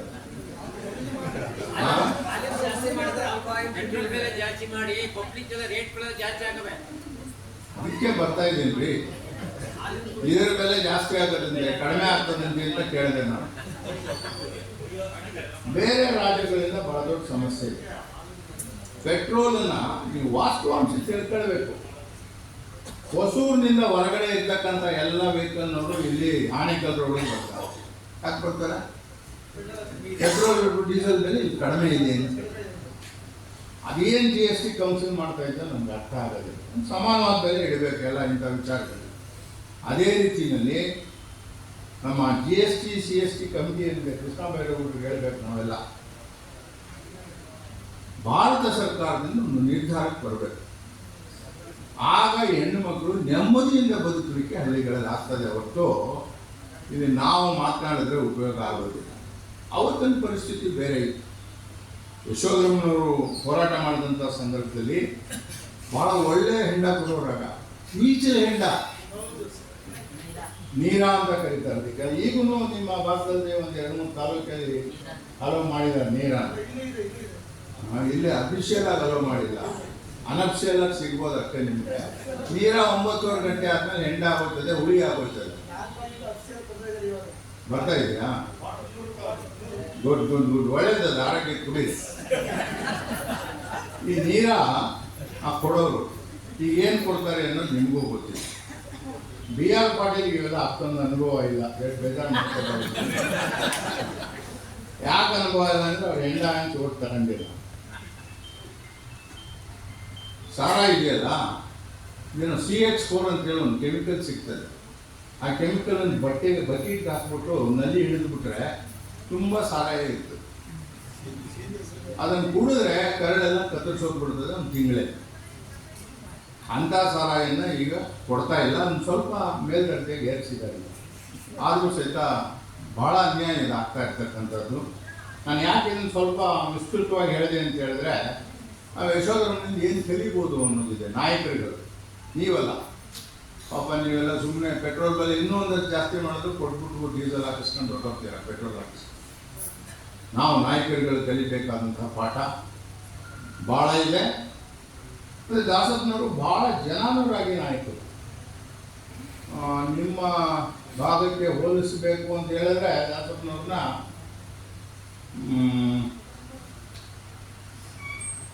ಸ್ವಾಮಿ ರಾಮಾನಂದ ತೀರ್ಥರು ಹೋಲಿಕೆ ಮಾಡ್ತಾರೆ. ಸಮಾಜದಲ್ಲಿ ಒಂದು ಬದಲಾವಣೆ ಮಾಡಬೇಕು ಅಂತೇಳಿ ಬಯಸಿದಂಥ ಮಹಾನ್ ವ್ಯಕ್ತಿ. ಅವರ ಮಡದಿಯಾಗಿ ಭಾಳ ಒಳ್ಳೆಯ ಕೆಲಸವನ್ನು ಮಾಡಿದವರು. ಅವ್ರ ಮಗ ತುಳಸಿದಾಸಪ್ಪ ನಮಗೆಲ್ಲ ಒಳ್ಳೆಯ ಸ್ನೇಹಿತರು. ಯಾರಾದರೂ ತುಳಸಿದಾಸಪ್ಪ ಅಂತಕ್ಕಂಥ ಒಬ್ಬ ಪ್ರಾಮಾಣಿಕ ರಾಜಕಾರಣಿ ಅದು ಯಾರೂ ಇಲ್ಲ.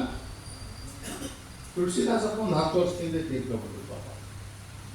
ಅವ್ರಿಗೆಲ್ಲ ಪಾರ್ಟಿಯವರು ತಿರುಪ್ತಿನಾಮನೇ ಹಾಕಿದ್ರು. ಯಾವ ಪಾರ್ಟಿಯವರು ನಿನ್ನ ಯಶೋಧರಮ್ಮ ದಾಸಪ್ಪನ ಮಗ, SC ದಾಸಪ್ಪನವ್ರ ಮಗ, ನಿನಗೆ ಜಾಗ ಕೊಡ್ತೀವಿ ಬಾ ಅಂತೇಳಿ ಯಾರೂ ಕರೀಲಿಲ್ಲ.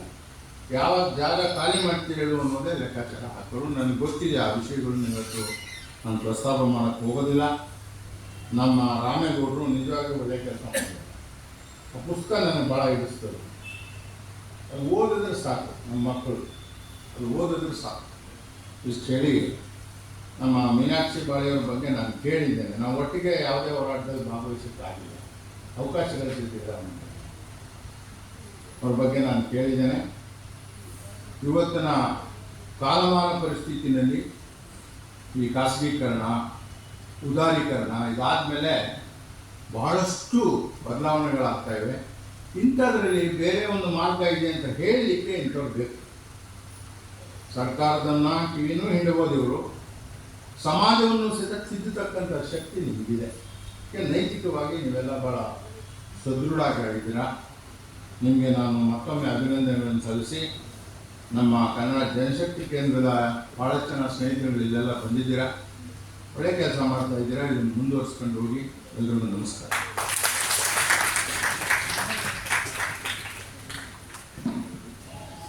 ಮನೆಮುರುಕ ಮಧ್ಯದ ಬಗ್ಗೆ ಹೇಳ್ತಾ ತಮ್ಮ ಅಪಾರವಾದ ಸಾರ್ವಜನಿಕ ಬದುಕಿನ ಅನುಭವಗಳು ಹಾಗೂ ಇಂದಿನ ಕಾರ್ಯಕ್ರಮದ ಬಗ್ಗೆಯೂ ತಮ್ಮ ಮೆಚ್ಚುಗೆಯ ಮಾತುಗಳನ್ನು ಆಡಿದ ಜನಪ್ರಿಯ ಮಾಜಿ ಸಚಿವರಾದ ಶ್ರೀ PGR ಸಿಂಧ್ರ ಅವರಿಗೆ ಎಲ್ಲರ ಪರವಾಗಿ ತುಂಬ ಹೃದಯದ ಧನ್ಯವಾದಗಳು.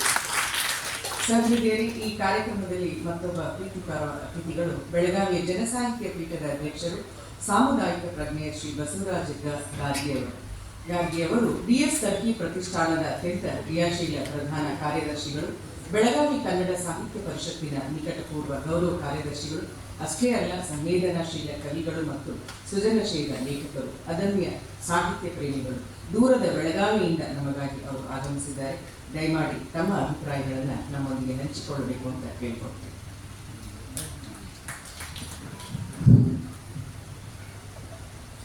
ಎಲ್ಲರಿಗೂ ನಮಸ್ಕಾರ.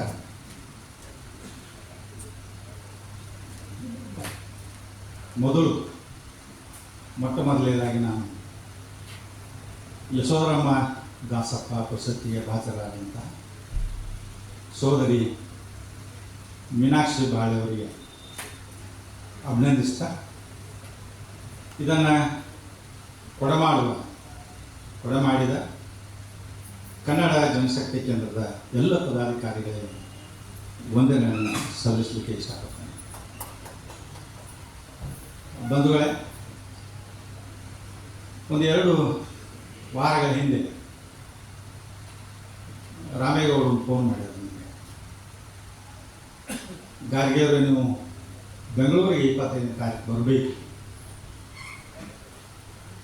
ಯಾಕೆ ಗೌರಿ, ಏನು ವಿಶೇಷ ಇಲ್ಲ, ನಾವು ನಮಗೆ ಗೊತ್ತಿರಬೇಕು, ಯಾಕಂದರೆ ಸಮಾಜ ಕಲ್ಯಾಣ ಇಲಾಖೆಯಲ್ಲಿ ತಾವು ಸೇವೆ ಸಲ್ಲಿಸಿದ್ದೀರಿ, ಜೊತೆಗೆ ಹಿಂದುಳಿದ ವರ್ಗ ಕಲ್ಯಾಣ ಇಲಾಖೆಯಲ್ಲೂ ಕೂಡ ನೀವು ಸೇವೆಯನ್ನು ಸಲ್ಲಿಸಿದರೆ ಆ ಇಲಾಖೆ ಕಾರಣದಂತಹ ಯಶೋಧರ ದಾಸಪ್ಪನವರ ಹೆಸರಿನಲ್ಲಿ ಒಂದು ಪ್ರಶಸ್ತಿಯನ್ನು ಗುಲ್ಬರ್ಗಾದ ಡಾಕ್ಟರ್ ಮೀನಾಕ್ಷಿ ಬಾಳೆಯವರಿಗೆ ನಾವು ಕೊಡ್ತಾ ಇದ್ದೇವೆ.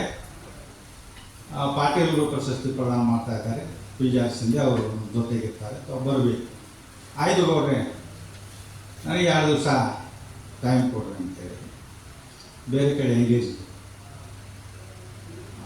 ವಿಚಾರ ಮಾಡಿ ಮನೆ ದಿವಸ ಅವರು ಮೆಸೇಜ್ ಹಾಕಿದೆ, ಆಯಿತು ನಾನು ಬರ್ತೇನೆ.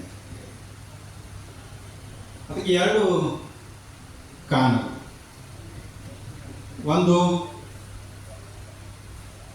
ಮೀನಾಕ್ಷಿ ಮೇಡಮ್ ಅವರು ನಮ್ಮ ಬೆಳಗಾವಿಯಲ್ಲಿ ಜರುಗಿದಂತಹ ಮೊನ್ನೆ ಜನವತ್ತಿನೊಳಗೆ ಮಹಿಳಾ ಸಮಾವೇಶವಂಥದ್ದು ಎಂತಹ ಅದ್ಭುತವಾದಂತಹ ಭಾಷಣ ಮಾಡಿದರು ಅಂತ ಹೇಳಿದರೆ, ಇವತ್ತಿಗೂ ಕೂಡ ಸೇರಿದ ಜನ ಅದನ್ನು ವೈಚಾರಿಕವಾಗಿ ಚಿಂತನೆಯಾಗಿ ಹಚ್ಚುವಂಥ ಮಾತುಗಳನ್ನು ನೆನಪಿಸ್ಕೊಳ್ತಾರೆ. ಅವರು, ನಾನು ಎಲ್ಲೇ ನನ್ನ ಸಾಹಿತ್ಯದ ಹೆಜ್ಜೆಗಳನ್ನು ಗುರ್ತ ಮಾಡಿಕೊಂಡು, ಯಾರು ನನಗೆ ಸಾಹಿತ್ಯದ ಲೋಕದ ಪರಿಚಯವನ್ನು ನಿಂತರೋ ಅವರ ಜೊತೆಗೆ ಕೆಲಸ ಮಾಡಿದವರು ಅವರ ಸಹೋದ್ಯೋಗಿಯಾದವರು. ಗುಲ್ಬರ್ಗಾದ ಶಿವಶರಣ ಜವಳಿ ಅಂತ ಹೇಳಿ, ಜವಳಿ ಸರ್ ನನಗೆ ಸಾಹಿತ್ಯದ ಗುರುಗಳು ಗೊತ್ತಿರ್ಬೇಕು. ನನಗೆ ಆ ಕಡೆ ಅವರ ಗಮನ ಈ ಜನಕ್ಕೆ ಇರುವುದಿಲ್ಲ, ಸಬರಸವರು ಗೊತ್ತಿರ್ಬೋದು. ಅವರ ಪರಿಸ್ಥಿತಿ 29-5 ತೊಯ್ತೀವಿ. ಅವರ ಪರಿಸ್ಥಿತಿ 29-5. ಅವಾಗ ನಾನು 22-23 ವಯಸ್ಸಿನ ಹುಡುಗ ಅಲ್ಲಿದ್ದ.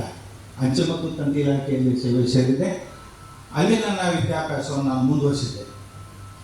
ಅಲ್ಲಿ ನನಗೆ ಸಾಹಿತ್ಯ ಮಾರ್ಗದರ್ಶನ ನೀಡಿದವರು ಸರ್ತಾರ್ ಪರಸ್ಮಾಕರ್ ದೇಸಾಯಿ ಅವರು, KS ರಾಜ್ ನಂದಿ ಅಂತ ಹೇಳೋರು, ಪರ್ವರಾಜ್ ಅಣ್ಣಪುರ ಅವರು, ಗೀತಾ ನಾಗಭೂಷಣ್ ಅವರು, ಶಿವಶರಣ ಜಾವಳಿ ಅವರು ನನ್ನ ಮಗಂತ ನಾನು ನೋಡ್ಕೊಂಡವರು. ಇವತ್ತಿಗೂ ಕೂಡ ಅವ್ರ ಮಗ ನನಗೆ ಅಣ್ಣ ಅಂತ ಕರೀತಾರೆ. ಇದ್ರ ಜೊತೆಗೆ ವಸಂತ ಕುಷ್ಟಗಿ ಅವರು,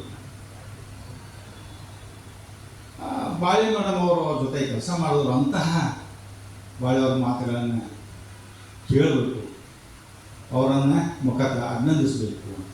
ಇದಕ್ಕಿಂತ ಹಿಂದೆ ಬೀದರ್ ಜಿಲ್ಲಾ ಕನ್ನಡ ಸಾಹಿತ್ಯ ಸಮ್ಮೇಳನದೊಳಗೆ ಪ್ರಗತಿ ಪರಿಚಿತರಾದಂತಹ ನಮ್ಮೆಲ್ಲರ ಹಿರಿಯರಾದಂತಹ ಚಂದ್ರಪ್ಪ ಹೆಬ್ಬಾಳ್ಕರ್ ಅವರು ಸರ್ವಾಧ್ಯಕ್ಷರಾಗಿದ್ದರು.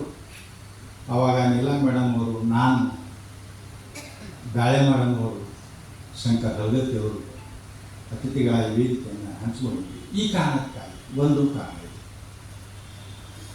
ಇನ್ನು ಎರಡನೇ ಕಾರಣ, ಮಿತ್ರರು ಸರ್ಕಾರ ಮಾಡದಿರುವಂತಹ ಕೆಲಸವನ್ನು ಹುಡುಕಿ ಯಾವ ಕ್ಷೇತ್ರದಲ್ಲಿ ಯಾವ ಮನುಷ್ಯನ ವ್ಯಕ್ತಿತ್ವದ ಬಿಂಬಿಸುವಲ್ಲಿ ನಾವು ಕೆಲಸ ಮಾಡಬೇಕು, ಆ ಪ್ರಶಸ್ತಿ ನೀಡಬೇಕು, ಜನಪರವಾಗಿ ಕೆಲಸವನ್ನು ನಾವು ತೊಡಗಿಸ್ಕೊಳ್ಬೇಕು ಅಂಥೇಳಿ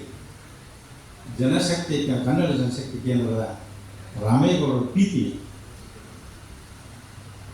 ಇಲ್ಲಿ ಕಿತ್ತೂರು ಕರ್ನಾಟಕದಿಂದ ನನ್ನನ್ನು ಇಲ್ಲಿ ಕರೆಸ್ಕೊಂಡು ಈ ಎರಡು ವಿಷಯಗಳು. ಇದಕ್ಕಾಗಿ ಇಂದಿನ ಈ ಸಮಾರಂಭದ ಅಧ್ಯಕ್ಷತೆಯನ್ನು ವಹಿಸಿಕೊಂಡಂತಹ ಸನ್ಮಾನ್ಯ ಶ್ರೀ ರಾಮಣ್ಣ ಎಸ್ ಕೋಡಿಹಳ್ಳಿಯವರೇ, ಪ್ರಶಸ್ತಿಯನ್ನು ಪ್ರದಾನ ಮಾಡಿದಂತಹ ಸನ್ಮಾನ್ಯ BR ಪಾಟೀಲ್ ಅವರೇ, ಸ್ಕೌಟ್ಸ್ ಮತ್ತು ಗೈಡ್ ಆಯುಕ್ತರಾದಂತಹ ಮಾಜಿ ಮಂತ್ರಿಗಳು ಅಂತ ರಾಜಕೀಯ ಚಿಂತಕರು, ಸಮಾಜ ಚಿಂತಕರನ್ನು ಹೊಂದಿದ ಮಾಜಿಗಳು ಯಾಕೆ ಬೇಕಂದ್ರೆ ಚಿಂತಕರು ಸದಾ ನಮ್ಮ ಜೊತೆಗೆ ಇರ್ತಾರೆ. PJR ಸಿಂಧೆ ಅವರು, ಹಾಗೆ ಮಿತ್ರ ರಾಮೇಗೌಡರು, ಮಲ್ಲಿಕಾರ್ಜುನವರು, ನಿಮ್ಮೆಲ್ಲರಿಗೂ ವಂದನೆಗಳನ್ನು ಸಲ್ಲಿಸ್ತಾನೆ. ನಾವು ನಮ್ಗೆ ಗೊತ್ತಿರ್ಬೋದು, ನಮ್ಮ ಕಿತ್ತೂರು ಕರ್ನಾಟಕ ಅಂತ ಹೇಳಿದರೆ ನಮ್ಮ ಕೆಂಡದವರಿಗೆ ರಾಣಿ ಚೆನ್ನಮ್ಮ ಬರ್ತಾರೆ, ಅವ್ರ ಜೊತೆಗೆ ಹೋರಾಟ ಮಾಡೋದು ಪ್ರಸಂಗಗಳು ರಾಣಿ ಇರ್ಬೋದು, ಎಲ್ಲಾಣಿ ಇರ್ಬೋದು, ಅಂಟೂರು ಬಾಳಪ್ಪ ಇರ್ಬೋದು. ಅಂಟೂರು ಬಾಳಪ್ಪನ ಪಾತ್ರ ಬಹು ದೊಡ್ಡವಾದದ್ದು ಕಿತ್ತೂರು ಸಂಗ್ರಾಮದೊಳಗೆ. ಜೊತೆಗೆ ನಾವು ಒಬ್ಬ ರಾಣಿಯನ್ನು ಬಹಳ ನೆನಪಿಡಬೇಕು, ಅವಳು ಬೆಳವಡಿ ಮಲ್ಲಮ್ಮ ಅಂತೇಳಿ. ಬೆಳವಡಿ ಮಲ್ಲಮ್ಮ ಸಾಮಾನ್ಯ ವ್ಯಕ್ತಿಯಲ್ಲ, ಒಂದು ಸಂಸ್ಥಾನ ಇದ್ದರೂ ಕೂಡ ಆ ಕಾಲದೊಳಗೆ, ಶಿವಾಜಿಯ ಕಾಲದೊಳಗೆ ಅರ್ಥ ಮಾಡ್ಕೊಳ್ರಿ, 2000 ಮಹಿಳಾ ಸೈನಿಕರನ್ನು ಕಟ್ಟಿಕೊಂಡಂತಹ ಧೀರ ರಾಣಿಯವರು. ಇದು ಕಿತ್ತೂರು ಕರ್ನಾಟಕದ ವಿಶೇಷ. ಹಿರಿಯರು ಮಾತಾಡ್ತಾ ವಿಷಯಗಳೆಲ್ಲ ಯಶೋಧರಮ್ಮನ ಬಗ್ಗೆ ಮತ್ತು ಈಗಿನ ಪರಿಸ್ಥಿತಿಯಲ್ಲಿ ಮಾತಾಡಿದರೆ ಆ ಬಗ್ಗೆ ಹೆಚ್ಚು ಮಾತಾಡಲಿಕ್ಕೆ ಹೋಗುತ್ತಿಲ್ಲ. ನಾನು ಮತ್ತೊಂದು ವಿಷಯವನ್ನು ಗಮನಿಸಿದ್ದೇನೆ, ಅದು ಶಿಂದೆ ಸರ್ ಹೇಳ್ಬೋದಾಗಿತ್ತು, ಅವ್ರು ಹೇಳಿಲ್ಲ. ಯಾಕೆ ಇದೇ ಥರ ಕರ್ನಾಟಕದ ರಾಜಕೀಯ ಪರಿಸ್ಥಿತಿ ಗೊಂದಲವಾಗಿರ್ತದೆ, ಶೀತಲವಾಗಿರ್ತದೆ. ಇಂದಿರಾ ಗಾಂಧಿ ಅವರು ಪ್ರಧಾನಿಯಾಗಿರ್ತಾರೆ, ಯಶೋಧರಮ್ಮನವರು ಬರ್ತಾರೆ, ಈ ರಾಜಕೀಯ ಪರಿಸ್ಥಿತಿಗಳ ಬಗ್ಗೆ ಸ್ವಲ್ಪ ಮಾರ್ಗದರ್ಶನವನ್ನು ಪಡೀತಾರೆ. ಅವರೊಂದು ಮಾತನ್ನು ಅವ್ರ ಮುಂದೆ ಇಡ್ತಾರೆ. ಈ ತುಳಸಿದಾಸರನ್ನು ಮುಖ್ಯಮಂತ್ರಿ ಮಾಡಿದರೆ ಹೇಗೆ? ತುಳಸಿದಾಸರನ್ನ ಮುಖ್ಯಮಂತ್ರಿ ಮಾಡಿದರೆ ಹೇಗೆ? ಏನು ಪಾನ್ ನಿಷೇಧಕ್ಕಾಗಿ ರಾಜಕೀಯ ಈ ಸಚಿವ ಸ್ಥಾನ ತೊರೆದಿದ್ರು ಅದೇ ದಾಖಲೆಗಳು ಹೇಳ್ತಾರೆ. ಯಶೋಧಮ್ಮ ಬೇಡ, ದೇವರಾಜ್ ಅರಸನವರಿದ್ದಾರೆ, ಅವರಿಗೆ ಮುನ್ನೋಟ ಇದೆ, ದೂರದೃಷ್ಟಿ ಇದೆ, ಅವರನ್ನೇ ಮುಖ್ಯಮಂತ್ರಿಯಾಗಿ ನೀವು ಮಾಡಬಹುದು ಅಂತ ಸಲಹೆಯನ್ನು ಕೊಡ್ತಾರೆ. ಅರ್ಥ ಮಾಡ್ಬೋದು ಎಂಥ ಅವಕಾಶಗಳು. ಮನೆಯವರಿಗೂ ಬಂದರೂ ಕೂಡ ತಿರಸ್ಕಾರ. ಅವರು ಗಾಂಧೀಜಿಯನ್ನು ಅಪ್ಪುಟ್ಟಂತಹ ಒಂದು ಕುಟುಂಬ, ಅವರ ತತ್ವ ಸಿದ್ಧಾಂತಗಳನ್ನು ಅಪ್ಪುಕೊಂಡಂತಹ ಒಂದು ಕುಟುಂಬ. ಇನ್ನು ಮತ್ತೊಂದು ವಿಷಯಕ್ಕೆ ನಾನು ಬರ್ತೇನೆ. ಇಂತಹ ಮಹಿಳೆಯರ ಹೆಸರುಗಳನ್ನು ಈ ಪ್ರಶಸ್ತಿ ಮತ್ತು ಈ ಗೌರವಗಳಿಂದ ನಾವು ಉಳಿಸುವ ಜೊತೆಗೆ ನಾನು ಹಿಂದುಳಿದ ವರ್ಗಗಳ ಕಲ್ಯಾಣ ಇಲಾಖೆಯಲ್ಲಿ ನಂದು 5ನೇ ನೌಕರಿ, 5ನೇ ಇಲಾಖೆಯವರು. ಮೊದಲು PMT ಒಳಗಿದ್ದೆ, ಅಲ್ಲಿ ಗುಲ್ಬರ್ಗದೊಳಗೆ MSI ಕಾಲೇಜು ಒಳಗೆ PUC ಮಾಡಿದೆ ಕಾಮರ್ಸು, SB ಕಾಮರ್ಸ್ ಒಳಗೆ ಡಿಗ್ರಿ ಮಾಡಿದೆ ಕಾಮರ್ಸು, BCom. ಆನಂತರ ಹಿಂದುಳಿದ ವರ್ಗ ಕಲ್ಯಾಣ ಇಲಾಖೆ ಮತ್ತು ಸಮಾಜ ಕಲ್ಯಾಣ ಜೊತೆಯಾಗಿದ್ದೆವು. ಏನು ನಾವು ಕರ್ನಾಟಕದ ಮೊಟ್ಟ ಮೊದಲ ಶಾಸಕಿ, ಮೊಟ್ಟ ಮೊದಲ ಸಮಾಜ ಕಲ್ಯಾಣ ಇಲಾಖೆ ಸಚಿವೆ, ಮೊಟ್ಟ ಮೊದಲ ಧೀರ, ಏನು ಗಾಂಧೀಜಿಯವರ ತತ್ವ ಸಿದ್ಧಾಂತಗಳು ಒಪ್ಪಿಕೊಂಡು ಏನು ತಮ್ಮ ಅವಕಾಶ ಕೊಡುವಂತಹ ಎಲ್ಲ ತಿರಸ್ಕರಿಸಿದಂಥ ಮೊಟ್ಟ ಮೊದಲ ಗಳಿಗೆ ಸಾಕ್ಷಿಯಾದಂತಹ ಯಶೋಧರಮ್ಮ ದಾಸಪ್ಪನವರ ಸಮಾಜ ಕಲ್ಯಾಣ ಇಲಾಖೆ ಜೊತೆಗಿತ್ತು. ಇದೊಂದು ಭಾಗ. ತವೆಲ್ಲ ಗೊತ್ತಿದೆ, ಬೆಳಗಾವಿ ಒಳಗೆ ಚಳಿಗಾಲದ ಅಧಿವೇಶನ ಇತ್ತು. ಒಂದು 10 ವರ್ಷದ ಹಿಂದುಗಡೆ ಅಧಿವೇಶನ ನಡೆಯಿತು. ಸಿದ್ದರಾಮಯ್ಯವರು, ಮಾನ್ಯ ಸಿದ್ದರಾಮಯ್ಯನವರೇ ಮುಖ್ಯಮಂತ್ರಿಗಳಾಗಿದ್ದರು. ನನ್ನ ಹಾಸ್ಟೆಲ್ಗೆ, ಅದು ಖಾಲಿ ಹಾಸ್ಟೆಲ್, ಹಿಂದೂಗಳೊಳಗರ ಕಲ್ಯಾಣ ಸಮಿತಿ MD ಲಕ್ಷ್ಮೀನಾರಾಯಣವರ ಅಧ್ಯಕ್ಷತೆ ಒಳಗೆ ನನ್ನ ಹಾಸ್ಟೆಲ್ಗೆ ಬೇಕಿತ್ತು. ಸರಿ, ಪರಿಶೀಲನೆ ಆಯಿತು. ಹೋಗುವಾಗ ಸರ್ ನನ್ನೊಂದು ಸಣ್ಣ ವಿನಂತಿ ಅಂತ ಕೇಳಿದೆ. ಲಕ್ಷ್ಮೀನಾರಾಯಣ, ನಮ್ಮ ಜಿಲ್ಲಾಧಿಕಾರಿಗಳಿದ್ದರು, BSc ಅವರು ಇದ್ದರು, CS ಅವರು ಇದ್ದರು. ಏನಪ್ಪ ನಿಮಗೆ? ಸರ್ ನಂದೇನು ನೌಕರಿಗೆ ಸಂಬಂಧಪಟ್ಟಂಥ ಯಾವುದೇ ನನ್ನ ವಿನಂತಿ ಇಲ್ಲ, ನನ್ನ ಕೋರಿಕೆ ಇಲ್ಲ. ಏನು ಹಿಂದುಳಿದ ವರ್ಗಗಳ ಸಾಮಾಜಿಕ ನ್ಯಾಯದ ಹರಿಕಾರ ಅಂತ ಹೇಳ್ತೀರಿ. ಹಾವನೂರು ವರದಿಯಿಂದ ಇಡೀ ದೇಶಕ್ಕೆ ಸಮಾನತೆಗಾಗಿ ಒಪ್ಪಿಕೊಂಡಂತಹ ಮುತ್ಸದ್ದಿ ರಾಜಕಾರಣ ಅಂತ ಹೇಳ್ತೀರಿ, ರಾಜಕಾರಣಿ ಅಂತ ಹೇಳ್ತೀರಿ. D. ದೇವರಾಜ ಅರಸು ಅವರು ಏನು ಈಗ ಕರ್ನಾಟಕದೊಳಗೆ ಮೊರಾರ್ಜಿ ದೇಸಾಯಿ ವಸತಿ ಶಾಲೆ ಇದ್ದಾವೆ, ಅಟಲ್ ಬಿಹಾರಿ ವಾಜಪೇಯಿ ವಸತಿ ಶಾಲೆ ಇದ್ದಾವೆ, ಏಕಲವ್ಯ ವಸತಿ ಶಾಲೆ ಇದ್ದಾವೆ. ಇಂತಹ ಜಿಲ್ಲೆಯ ಒಂದು ವಸತಿ ಶಾಲೆಯನ್ನು D. ದೇವರಾಜ್ ಅರಸು ಅವರ ಹೆಸರಲ್ಲಿ ಯಾಕೆ ತೆಗೆಯಬಾರದು? ಮತ್ತು ಈ ಸರ್ಕಾರದಿಂದ ಮಾತ್ರನೇ ಇದು ಸಾಧ್ಯ ಇದೆ. ದಯವಿಟ್ಟು ಇದನ್ನು ತಾವು ಸಂಬಂಧಿಸಿದವರು ತರಬೇಕು ಅಂತ ಅವರಿಗೆ ಆಶ್ಚರ್ಯ ಆಯಿತು. ಲಕ್ಷ್ಮೀನಾರಾಯಣ ಅವ್ರು ನಮ್ಮ ಆಪ್ತ ಸಹಾಯಕರು ಆಫೀಸ್ ಸಿಬ್ಬಂದಿ ಇವ್ರು ಏನು ಹೇಳ್ತಾ ಇದ್ದಾರೆ ನೋಡಿ ಅಂತ ನಾವು ವಿಷಯವನ್ನು ಹೇಳಿದೆ. ನೋಟ್ ಮಾಡ್ಕೊಂಡು ನಿಮ್ಗೆ ಹೇಳ್ತಾನೆ. ಒಂದೇ ತಿಂಗಳೊಳಗೆ ಹಿಂದುಳಿದ ವರ್ಗಗಳ ಹಾಸ್ಟೆಲ್ಗಳಿದ್ದಾವೆ, ಅವಕ್ಕೆಲ್ಲ ನಾಮ ಬದಲಾವಣೆಯಾಗಿ D. ದೇವರಾಜ್ ಅರಸು ಹಿಂದುಳಿದ ವರ್ಗಗಳ ಮೆಟ್ರಿಕ್ ಪೂರ್ವ ಅಂತ ವಸತಿ ನಿಲಯ ಅಂತ ಹೇಳಿ ಮಾಡಬೇಕು ಅಂತ ಸರ್ಕಾರದ ಒಂದು ಸುತ್ತೋಲೆ ಇತ್ತು. ಆವಾಗ DC ಅವರು ಸ್ವತಃ ನನ್ನ ತಮ್ಮ ಚೇಂಬರ್ಗೆ ಕರೆಸಿ ಸಹ ಕೊಟ್ಟು ಭಾಳ ಸಂತೋಷ ಈ ವಿಷಯವನ್ನು ಕೇಳಿ. ಹೀಗೆ ಒಂದು ಸಣ್ಣ ವಿಚಾರ ಕೂಡ ದೊಡ್ಡ ಬದಲಾವಣೆಗೆ ಕಾರಣ ಆಗ್ತಾ ಅನ್ನುವ ದೃಷ್ಟಿಯಿಂದ ಇದೆಲ್ಲ ನೀವು ಇದ್ದೀರಿ ಹಿರಿಯರು, ಚಿಂತಕರು.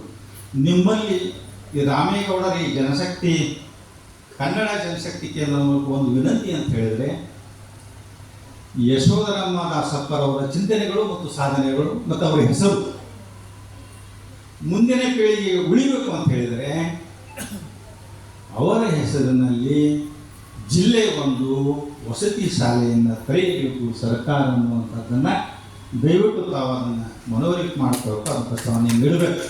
ಇಲ್ಲಿ ಪತ್ರಕರ್ತರಿದ್ದರೆ ದಯವಿಟ್ಟು ಇದನ್ನು ನೋಟ್ ಮಾಡ್ಕೊಳ್ಬೇಕು, ಬಾಕ್ಸ್ನಲ್ಲಿ ಇದನ್ನು ಮೆಸೇಜ್ ಮಾಡಿ. ಯಾಕಂತ ಹೇಳಿದ್ರೆ ಈ ಸರ್ಕಾರ ಇದ್ದಾಗ ಮಾತ್ರ ಇದು ಸಾಧ್ಯತೆ, ಅದು ತಮ್ಮ ಗಮನಕ್ಕೆ ಹೇಳ್ತಾರೆ. ಯಾಕಂದರೆ ಮೊಟ್ಟ ಮೊದಲು ವಿಶ್ವವಿದ್ಯಾಲಯ ಮೈಸೂರಿಗೆ ಅರಸು ತೆಗಿತಾರೆ, ನಾಲ್ವಡಿ ಕೃಷ್ಣರಾಜ ಅರಸು.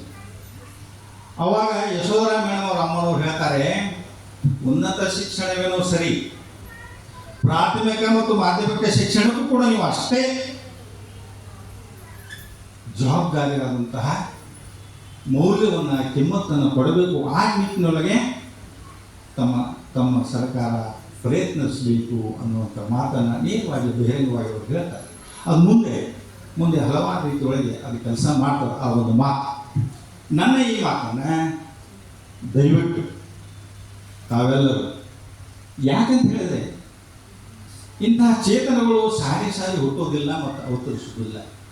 ಅದೊಂದು ಏನೋ ನಮ್ಮ ಕಾಲಘಟ್ಟದ ಒಂದು ಪವಾಡ, ಅದೊಂದು ಚಿಂತನೆಗೆ ಒಂದು ಅವಕಾಶ. ಅದನ್ನು ನಾವು ಈ ನೆಲದಲ್ಲಿ ಶಾಶ್ವತವಾಗಿ ಇರಿಸ್ಬೇಕಂತ ಹೇಳಿದರೆ ಇಂತಹ ಒಂದು ಯಾವುದಾದ್ರೂ ಸ್ಥಿತವಾದ ಕಾರ್ಯ ಆಗಬೇಕು. ಆ ನಿಟ್ಟಿನಲ್ಲಿ ನಾವೆಲ್ಲ ಪ್ರಯತ್ನ ಮಾಡೋಣ ಅಂತ ಹೇಳ್ತಾ ನನ್ನನ್ನು ಇಲ್ಲಿಯವರೆಗೆ ಕಳಿಸಿ 2 ಮಾತುಗಳನ್ನು ನಿಮ್ಮ ಜೊತೆಗೆ ಹಂಚಿಕೊಂಡಿದ್ದೇನೆ. ನನ್ನ ಮಾತುಗಳಿಗೆ ಕಿವಿಯಾದ ನಿಮ್ಮೆಲ್ಲರಿಗೂ ಮತ್ತೊಮ್ಮೆ ನಮಸ್ಕಾರ ಸಲ್ಲಿಸ್ತಾ ನಮಸ್ಕಾರ.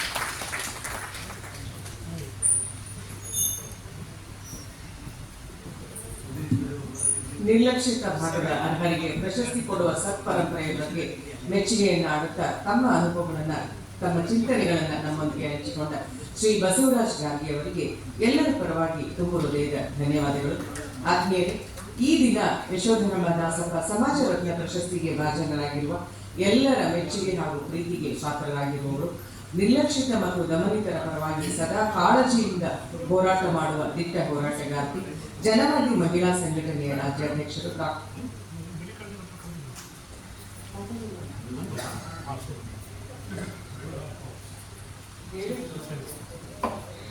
ಜನವಾದಿ ಮಹಿಳಾ ಸಂಘಟನೆಯ ರಾಜ್ಯಾಧ್ಯಕ್ಷ ನಮ್ಮೆಲ್ಲರ ಪ್ರೀತಿ ಪಾತ್ರರು ಡಾಕ್ಟರ್ ಮೀನಾಕ್ಷಿ ಬಾಳಿ ಅವರ ಮಾತುಗಳಿಗೆ ನಾವೆಲ್ಲ ಈಗ ಕಾತರದಿಂದ ಕಾಯ್ತಾ ಇದ್ದೇವೆ. ಮೇಡಮ್ ಬನ್ನಿ.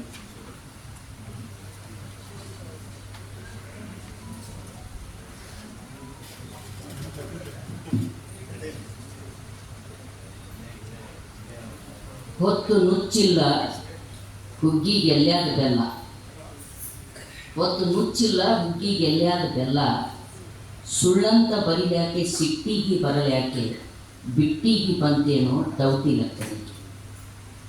ಈ ಭೂಪತಿಗಳ ಮೆಚ್ಚಿ ಅರಸುಕತನಗಾಯಿತು, ಪೂರ್ಣ ಸುಖ ಇಲ್ಲದೇ ಹೋಯಿತು. ಆ ಪರಬ್ರಹ್ಮ ಒಲಿದರೇನಾಯಿತು, ಈ ಪರಿಭವವೆಲ್ಲ ಹರಿದು ಹರಿದು ಹರಿದು ಹರಿದು. ಕಡ್ಕೊಳ ಮಡಿವಾಳಪ್ಪನವರ ತತ್ವಪದದ ಸಾಲುಗಳೊಂದಿಗೆ ಕನ್ನಡ ಜನಶಕ್ತಿ ಕೇಂದ್ರದವರು ಮಹಾನ್ ಚೇತನ ಯಶೋಧರಮ್ಮ ದಾಸಪ್ಪನವರ ಹೆಸರಿನಿಂದ ಕೊಡಮಾಡುವ ಈ ಪ್ರಶಸ್ತಿ ಪ್ರದಾನ ಸಮಾರಂಭದ ವೇದಿಕೆ ಮೇಲೆ ಆಸೀನರಾಗಿರ್ತಕ್ಕಂಥ PGR ಸಿಂಧೆ ಅವರೇ, BR ಪಾಟೀಲ್ ಅಣ್ಣವರೇ, ನಮ್ಮಲ್ಲಿ ಅಣ್ಣ ಅಂದರೆ ಗೊತ್ತಾಗ್ತದೆ ಎಲ್ಲರಿಗೂ, BR ಪಾಟೀಲ್ ಅಂದರೆ ಗೊತ್ತಾಗಲ್ಲ, ನಮ್ಮ ಇಡೀ ಜಿಲ್ಲೆಯ ಅಣ್ಣವರೇ, ಗಾರ್ಗಿಯವರೇ, ಮಲ್ಲಿಕಾರ್ಜುನಪ್ಪನವರೇ, ಎಲ್ಲಕ್ಕಿಂತ ಹೆಚ್ಚಾಗಿ ನಮ್ಮ ಇಷ್ಟು ಜನ ಹಿಡಿತಂದು ದವಣಿ ಕಟ್ಟಿರ್ತಕ್ಕಂಥ ರಾಮೇಗೌಡರೇ ಮತ್ತು ವೇದಿಕೆಯ ಎದುರುಗಡೆ ಆಸೀನರಾಗಿರ್ತಕ್ಕಂಥ ಎಲ್ಲ ಅಣ್ಣ ತಮ್ಮಂದಿರೇ, ಅಕ್ಕ ತಂಗಿಯರೇ, ನಿಮ್ಮೆಲ್ಲರಿಗೆ ಶರಣಾಗ್ತೀನಿ. ಮೊದಲೇದಾಗಿ ಈ ಪ್ರಶಸ್ತಿ ಸ್ವೀಕರಿಸೋದಂದರೆ ಖರೆ ಹೇಳಬೇಕಂದ್ರೆ ನನ್ನಂಥವ್ರಿಗೆ ಮುಜುಗರದ ಪ್ರಸಂಗ. ನಮ್ಗೆ ಪೊಲೀಸರ ಸಂಗಟ ತಳ್ಳಾಟ, ಕುಸ್ತಿ, ಜಗಳ, ಕಿರಿಕಿರಿ ಮಾಡಿ ಅಭ್ಯಾಸ ಇರ್ತದೆ. ಈ ಕೂಡಿಸ್ಕೊಂಡು ಶಾಲ್ ಹಚ್ಕೊಂಡು ವರ್ಣನೆ ಮಾಡ್ಕೊಂಡು ಅಂದರೆ ಎಲ್ಲಿ ಏನು ತಪ್ಪು ಮಾಡಿದ್ದೇನೆ ಅನ್ನೋ ಅನಿಸ್ಬಿಡ್ತದೆ ನನಗೆ. ಯಾಕಪ್ಪ ಇದು ಪ್ರಶಸ್ತಿ ತಗೋಬೇಕಾದ್ರೆ 100 ಸಲ ಗೊತ್ತು. PGR ಸಿಂಧೆ ಹೇಳಿದ್ರು, ಒಬ್ಬ ತತ್ವ ಮತ್ತು ಸಿದ್ಧಾಂತಕ್ಕೆ ಬದ್ಧರಾದೆವು ಅಂದರೆ ಆ ತತ್ವ ಸಿದ್ಧಾಂತದ ಅಡಿಯಲ್ಲಿ ನಡಿಬೇಕು ಅಂತಕೊಂಡು ನೀವು ಕಟಿಬದ್ಧರಾದರೆ ಅಂದರೆ ನಿಮಗೆ ಹೊಗಳಿಕೆಗಿಂತ ಹೆಚ್ಚು ತೆಗಳಿಕೆ ಇರ್ತದೆ ಮತ್ತು ಸನ್ಮಾನಕ್ಕಿಂತ ಹೆಚ್ಚು ಅವಮಾನ ಇರ್ತದೆ. ಸನ್ಮಾನಗಳು ಬಂದು ಅಂದರೆ ಎಲ್ಲೋ ಹೆಜ್ಜೆ ತಪ್ಪ್ಯಾದಂತ ಅರ್ಥ ಆಗ್ತದೆ ನನ್ನಂಥವ್ರಿಗೆ ಅಂತಿದ್ರು. ಆದರೆ ನನಗೆ ರಾಮೇಗೌಡರು ಫೋನ್ ಮಾಡಿ ನಿಮಗೆ ಪ್ರಶಸ್ತಿ ಕೊಡ್ತೇವೆ ಹೋದ್ರಿ, ನಿಮಗೂ ಗೊತ್ತದೆ ಈಗ ಎಲ್ಲರಿಗೂ ಫೋನ್ ಬರ್ತವೆ, ನಿಮ್ಗೆ ಆ ಪ್ರಶಸ್ತಿ, ಈ ಪ್ರಶಸ್ತಿ, ದಿಲ್ಲಿ ಮೇಳ ಪ್ರಶಸ್ತಿ, ಜೈಪುರ್ ಮೇಳ ಪ್ರಶಸ್ತಿ, ಒಂದಿಲ್ಲ ಒಂದು ಎಲ್ಲರಿಗೆ ಫೋನ್ ಬಂದಾವ. ಪ್ರಜ್ಞಾವಂತರಿದ್ದ ಹಾಂ, ಗೌರವ ಡಾಕ್ಟರೇಟ್, ಇವೆಲ್ಲವುಗಳು ತನ್ನ ಅರ್ಥ ಮತ್ತು ಮೌಲ್ಯ ಕಳೆದುಕೊಂಡಿರುವಂಥ ಈ ಹೊತ್ತಿನಲ್ಲಿ ನನಗೆ ರಾಮೇಗೌಡರು ನನಗೆ ಯಶೋಧರಮ್ಮ ದಾಸಪ್ಪನ ಹೆಸರನ್ನ ಪ್ರಶಸ್ತಿ ಅಂದಾಗ ನಾನು ಬಾಯಿ ಕಟ್ಟಿತು. ನನಗೆ ಯಶೋಧರಮ್ಮ ದಾಸಪ್ಪನವರ ಬಗ್ಗೆ ಗೊತ್ತಿತ್ತು. ಹೇಗೆ ಗೊತ್ತಿತ್ತು ಅಂದರೆ ನಾವು ಮಹಿಳಾ ಸಾಧಕಿಯರನ್ನು ಗುರುತಿಸುವಾಗ ಮರೆಗೆ ಸಂದ ಸಾಧಕಿಯರು ಅನ್ನುವಾಗ ಎಲ್ಲರನ್ನ ಹುಡುಕ್ತಾ ಬಂದಾಗ ಯಶೋಧರಮ್ಮನ ಬಗ್ಗೆ ವಿಶೇಷವಾಗಿ ಓದಲಿಕ್ಕೆ ನಮಗೆ ಸಿಕ್ಕಿತ್ತು. ಸ್ವತಂತ್ರ ಸಂಗ್ರಾಮದ 75ನೇ ವರ್ಷೋತ್ಸವದ ಸಂದರ್ಭದಲ್ಲಿ ಮಹಿಳಾ ದೌರ್ಜನ್ಯ ಒಕ್ಕೂಟದ ವೇದಿಕೆಯಿಂದ ಒಂದು ಪುಸ್ತಕ ಮಾಡುವಾಗ ನಾವು ಮರೆಗೆ ಅಂದರೆ ಸ್ವತಂತ್ರ ಸಂಗ್ರಾಮದಲ್ಲಿ ಹೋರಾಟ ಮಾಡಿರ್ತಕ್ಕಂಥ ಪುರುಷರುಗಳ ಬಗ್ಗೆ ಭಾಳ ಪುಸ್ತಕ ಬಂದಿದೆ ಮತ್ತು ಭಾಳಷ್ಟು ಅವ್ರ ಬಗ್ಗೆ ಕೈಯಾಗಿ ಅವ್ರನ್ನ ವರ್ಣನೆ ಮಾಡಬಾರ್ದು ಅಂತ ನಾನು ಹೇಳೋದಿಲ್ಲ, ಮಾಡಿ ಬರೆದಿರ್ತಕ್ಕಂಥ ಪುಸ್ತಕಗಳಿಗೆ ಅವುಗಳ ಬಗ್ಗೆ ಚರ್ಚೆ ಆಗ್ತದೆ. ಅವ್ರ ಹೆಸರುಗಳನ್ನು ಆ ಗಲ್ಲಿಗೆ ಈ ಗಲ್ಲಿಗೆ ಎಲ್ಲೆಲ್ಲೋ ಇಟ್ಟಿದ್ದೇವೆ. ಆದರೆ ಅದೇ ಸಂದರ್ಭದಲ್ಲಿ ಕೆಲಸ ಮಾಡಿರ್ತಕ್ಕಂಥ ಸ್ವತಂತ್ರ ಸಂಗ್ರಾಮದಲ್ಲಿ ಭಾಗವಹಿಸಿರ್ತಕ್ಕಂಥ ಮಹಿಳೆಯರಿದ್ದಾರಲ್ಲ, ಅವರು ಮುನ್ನೆಲೆಗೆ ಇವತ್ತಿಗೂ ಬರಲಿಕ್ಕೆ ಸಾಧ್ಯ ಆಗಿಲ್ಲ. ಅಂಥ ಟೈಮ್ನೊಳಗೆ ಯಶೋಧರಮ್ಮ ದಾಸಪ್ಪನವ್ರ ಬಗ್ಗೆ ನಾವು ವಿಶೇಷವಾಗಿ ಪರಿಗಣಿಸಿ ಅಧ್ಯಯನ ಮಾಡಿ ಅದನ್ನು ಕೂಡ ಅವಾಗಲೂ ಕೂಡ ನಮಗೊಂದು ಬೇಡಿಕೆ ಇತ್ತು. ಒಂದು ಒತ್ತಾಯ ಇತ್ತು, ಸಿಲೆಬಸ್ನೊಳಗೆ ಈ ಮಹಿಳೆಯರ ಬಗ್ಗೆ ಸೇರಿಸಬೇಕು ಅಂತ. ಅವತ್ತೂ ಕೂಡ ನಾವು ಈ ಕೆಲಸವನ್ನು ಮಾಡಿದ್ದೇವೆ ನಾವು ಇಲ್ಲಿ. ಆದರೆ ಇವತ್ತು ಅದೆಲ್ಲ ನಾನು ಭಾಳ ಡಿಟೇಲಾಗಿ ಮಾತಾಡಲಿಕ್ಕೆ ಹೋಗಂಗಿಲ್ಲ. ನನಗೆ ಯಶೋಧರಾಮ ದಾಸಪ್ಪನವರನ್ನ ಕುರಿತು ಪ್ರಶಸ್ತಿ ಅಂದಾಗ ನಾನು ಅದಕ್ಕೆ ಒಪ್ಕೊಳ್ಬೇಕಾಯಿತು. ಕಾರಣ ಇಷ್ಟೇ, ಯಶೋಧರಾಮ ದಾಸಪ್ಪನವರು ಕರ್ನಾಟಕದಲ್ಲಿ ಮಾಡಿರ್ತಕ್ಕಂಥ ಕೆಲಸಗಳನ್ನು ಇಲ್ಲಿವರೆಗೆ ಹೇಳಿದರು. ಅವರು ವಿಧವೆಯರ ಬಗ್ಗೆ ಮಾಡಿದ ಕೆಲಸ, ಅನಾಥ ಮಕ್ಕಳ ಬಗ್ಗೆ ಮಾಡಿರ್ತಕ್ಕಂಥ ಕೆಲಸ, ಪಾನ ನಿಷೇಧ ಕಾಯ್ದೆಯ ಸಡಲಿಕೆಯನ್ನು ಕುರಿತು ಮಾಡಿರ್ತಕ್ಕಂಥ ನೋಡ್ರಿ, ಮಹಿಳೆಯರಿಗೆ ಆಸ್ತಿ ಹಕ್ಕು ಸಿಗಬೇಕು, ಸಿಗದೆ ಹೋದರೆ ನಾನು ಮಂತ್ರಿಗಿರಿಗೆ ರಾಜೀನಾಮೆ ಕೊಟ್ಟು ಹೊರಬರ್ತೀನಿ ಅಂತ ಹೇಳ್ತಕ್ಕಂಥ ಬಾಬಾ ಸಾಹೇಬ್ ಅಂಬೇಡ್ಕರ್ ಆದ ನಂತರ, ಪಾನ ನಿಷೇಧ ಕಾಯ್ದೆಯನ್ನು ನೀವು ಸಡಿಲಗೊಳಿಸ್ತೀರಿ ಅಂದರೆ ನಾನು ರಾಜೀನಾಮೆ ಕೊಟ್ಟು ಹೊರಬರ್ತೀನಿ ಅಂತ ಹೇಳಿರ್ತಕ್ಕಂಥ ಮಹಿಳೆ ಯಶೋಧರಾಮ ದಾಸಪ್ಪ. ನೀವು ಬಾಬಾ ಸಾಹೇಬರನ್ನು ಎಷ್ಟು ಗೌರವದಿಂದ ನಾವು ನೆನೆಸ್ಬೇಕಾಗ್ತದೆ, ಯಶೋಧರಾಮನನ್ನು ಕೂಡ ಅಷ್ಟು ಗೌರವದಿಂದ ನಾವು ನೆನೆಸ್ಬೇಕಾಗ್ತದೆ. ಹೀಗೆ ಅನೇಕ ಜನ, ಅನೇಕ ಚೇತನಗಳಿಗೆ ಅವುಗಳ ಮುನ್ನೆಲೆಗೆ ಬರಲಿಕ್ಕೆ ನಮಗೆ ಸಾಧ್ಯ ಆಗಿಲ್ಲ. ಇನ್ನು ಪ್ರಶಸ್ತಿ ಸ್ವೀಕರಿಸಿರ್ತಕ್ಕಂಥ ನಾನು ಹೆಚ್ಚಿಗೆ ಮಾತಾಡಬಾರ್ದು, ಮಾತಾಡೋದ್ರೆ ಕಷ್ಟ. ಅದು ಪ್ರಶ್ನೆ ಅಂದರೆ ನಾವು ಮಾತಾಡೋದ್ರ ಮೂಲಕನೇ ಜಿಂದ ಇದ್ದೇವೆ. ಎಂದು ನಮ್ಮ ಮಾತು ಬಂದಾತವ ಅಂದ್ರೆ ನಮ್ಮದು ಉಸುರನ್ನ ಬಂದಾತ, ಅದನ್ನು ಮಾತಾಡುವ ಮೂಲಕನೇ ಹೋಗ್ತಿದ್ದೇವೆ. ಸೊ ಹೀಗಾಗಿ ನಾನು ಹೆಚ್ಚಿಗೆ ಮಾತಾಡಲ್ಲ, ಕೆಲವು ಮುಖ್ಯವಾದ ಅಂಶಗಳನ್ನು ಕುರಿತು ಹೇಳ್ತೀನಿ. ಅಣ್ಣವ್ರು ಹೇಳಿದ ಖರೆ, ಪಾನ ನಿಷೇಧ ಕಾಯ್ದೆ ತರಬೇಕು ಅಂತಿಕೊಂಡು ಹೇಳಿ ನಮ್ಮ ಗುಲ್ಬರ್ಗ ಜಿಲ್ಲೆಯಲ್ಲಿ ಭಾಳ ದೊಡ್ಡ ಹೋರಾಟ ಮಾಡಿದೆವು ನಾವು 8-10 ವರ್ಷಗಳಲ್ಲಿ. ಇಡೀ ಆಳಂದ ತಾಲೂಕು ಹಿಡ್ಕೊಂಡು, ಕಲಬುರಗಿ ಹಿಡ್ಕೊಂಡು, ಇಡೀ ರಾಜ್ಯ ಹಿಡ್ಕೊಂಡು ಎಲ್ಲ ಕಡೆ ಮಾಡಿದ್ರು. ನಮ್ಗೆ ಗೊತ್ತದೆ ಮಹಿಳಾ ಸಂಘಟನೆ ಒಳಗೆ ಕೆಲಸ ಮಾಡ್ತಕ್ಕಂಥವರಿಗೆ ಇದನ್ನು ನಾವು ಸಿಂಧಿ ಸೇರೆಯನ್ನು ಬಂದ್ ಮಾಡಿದೆ ಅಂದ್ರೆ ಅದರ ಅಡ್ಡ ಪರಿಣಾಮ ಏನಾಗ್ತದೆ ನಮ್ಗೆ ಗೊತ್ತಿಲ್ಲ.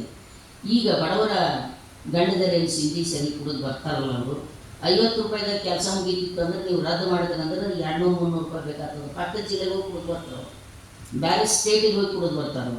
ನಮ್ಮಲ್ಲಂತೂ ನೀವು ಕರ್ನಾಟಕದಾಗ ಬಂದ್ ಮಾಡಿದ್ರೆ ಅಂದ್ರೆ ಒಂದು 20-25 ಕಿಲೋಮೀಟರ್ ಈ ಕಡೆ ಮಹಾರಾಷ್ಟ್ರದ, ಒಂದು 40 ಕಿಲೋಮೀಟರ್ ಈ ಕಡೆ ಆಂಧ್ರ ಪ್ರದೇಶ. ಅವ್ರ ಊರಾಗಿದ್ದರೆ 50 ರೂಪಾಯಿದಾಗ ಮುಗೀತದೆ. ನೀವು ಇಲ್ಲಿ ಬಂದ್ ಮಾಡಿದ್ರೆ ಅಂದ್ರೆ ಆಂಧ್ರ ಕಡೆ ಹೋಗಿ ಕುಡಿದು ಬರ್ತಾರೆ, ಮಹಾರಾಷ್ಟ್ರ ಕಡೆ ಹೋಗಿ ಕುಡಿದು ಬರ್ತಾರೆ. ಮತ್ತಿಷ್ಟು ಹೆಚ್ಚಿಗೆ ಬರೆ ಬೀಳುತ್ತದೆ ಅನ್ನೋದು ಕೂಡ ನಮ್ಗೆ ಗೊತ್ತಿದೆ. ಆ ಕಾರಣಕ್ಕೆ ಇವ್ರು ಏನು ಹೇಳಿದ್ರು ಅಂದರೆ ಇಡೀ ಭಾರತದಲ್ಲಿ ಇದೊಂದು ಅಭಿಯಾನ ಆಗಬೇಕು, ಅಲ್ಲಿವರೆಗೆ ಇದು ಬಗೆಹರಿದಿಲ್ಲ. ಗೊತ್ತಿಲ್ಲ, ಅವಾಗೂ ಬೇರೆ ದೇಶಕ್ಕೆ ಹೋಗಿ ಕುಡಿದು ಬರೋರು ಕಮ್ಮಿ ನಮಗೆ. ಜನ ಬಡವರು ಸಾಧ್ಯ ಆಗಲಿಕ್ಕಿಲ್ಲ, ಆದರೆ ಶ್ರೀಮಂತರಂತೂ ಬೇರೆ ದೇಶಕ್ಕೆ ಹೇಳಿದರು.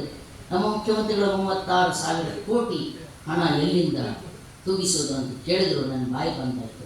ಏನಿಲ್ಲ ಸರ್, ನೀವು ಒಳಗೆಲ್ಲ ರಾಜಕಾರಣಿಗಳು ಪರ್ಸೆಂಟ್ ತಿನ್ನೋದು ಬಂದ್ ಮಾಡಿದ್ರೆ ಎಲ್ಲ ರೊಕ್ಕ ವಾಪಸ್ ಬಂದ್ಬಿಡ್ತಾರೆ.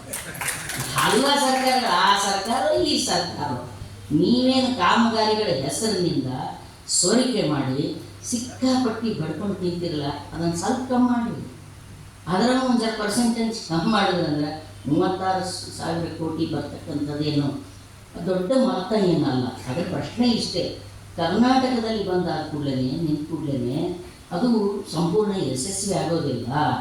ಅದಕ್ಕೆ ಹೆಚ್ಚು ಮತ್ತೆ ಬಡ ಮಹಿಳೆಯರು ಬಲಿ ಬೀಳ್ತಾರೆ. ಮತ್ತು ಸಾಹೇಬ್ ಹೇಳಿದ್ರೆ ಈಗ ಹೆಣ್ಮಕ್ಳು ಕೊಡ್ಲಿಕ್ಕೆ ಚಾಲು ಮಾಡ್ಯಾರ ನೀ ಅಂತ ಹೇಳಿ.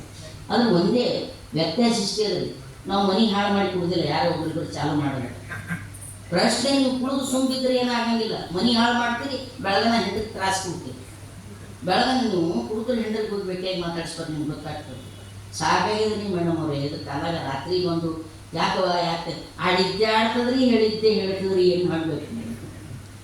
ಆದರೆ ಹೆಣ್ಣು ಮಕ್ಕಳು ಕುಡಿತಕ್ಕೆ ಒಳಗಾಗಿದ್ದಾರೆ ಅನ್ನೋದನ್ನು ನಾನು ಅಲ್ಲಗಳೆಯುವುದಿಲ್ಲ ಅಂತ ಆದರೂ ಕೂಡ ಪುರುಷರ ಕುಡಿತದ ಹಿಂದಿನ ಆರ್ಥಿಕ, ಸಾಮಾಜಿಕ, ಸಾಂಸ್ಕೃತಿಕ ಪರಿವೇಶಕ್ಕೂ ಕ್ಯಾನ್ವಾಸಿಗೂ ಮಹಿಳೆಯರ ಕುಡಿತದ ಹಿಂದಿನ ಈ ಕ್ಯಾನ್ವಾಸಿಗೂ ಸಮ ಅಂತ ಹೇಳಲಿಕ್ಕೆ ಆಗೋದಿಲ್ಲ.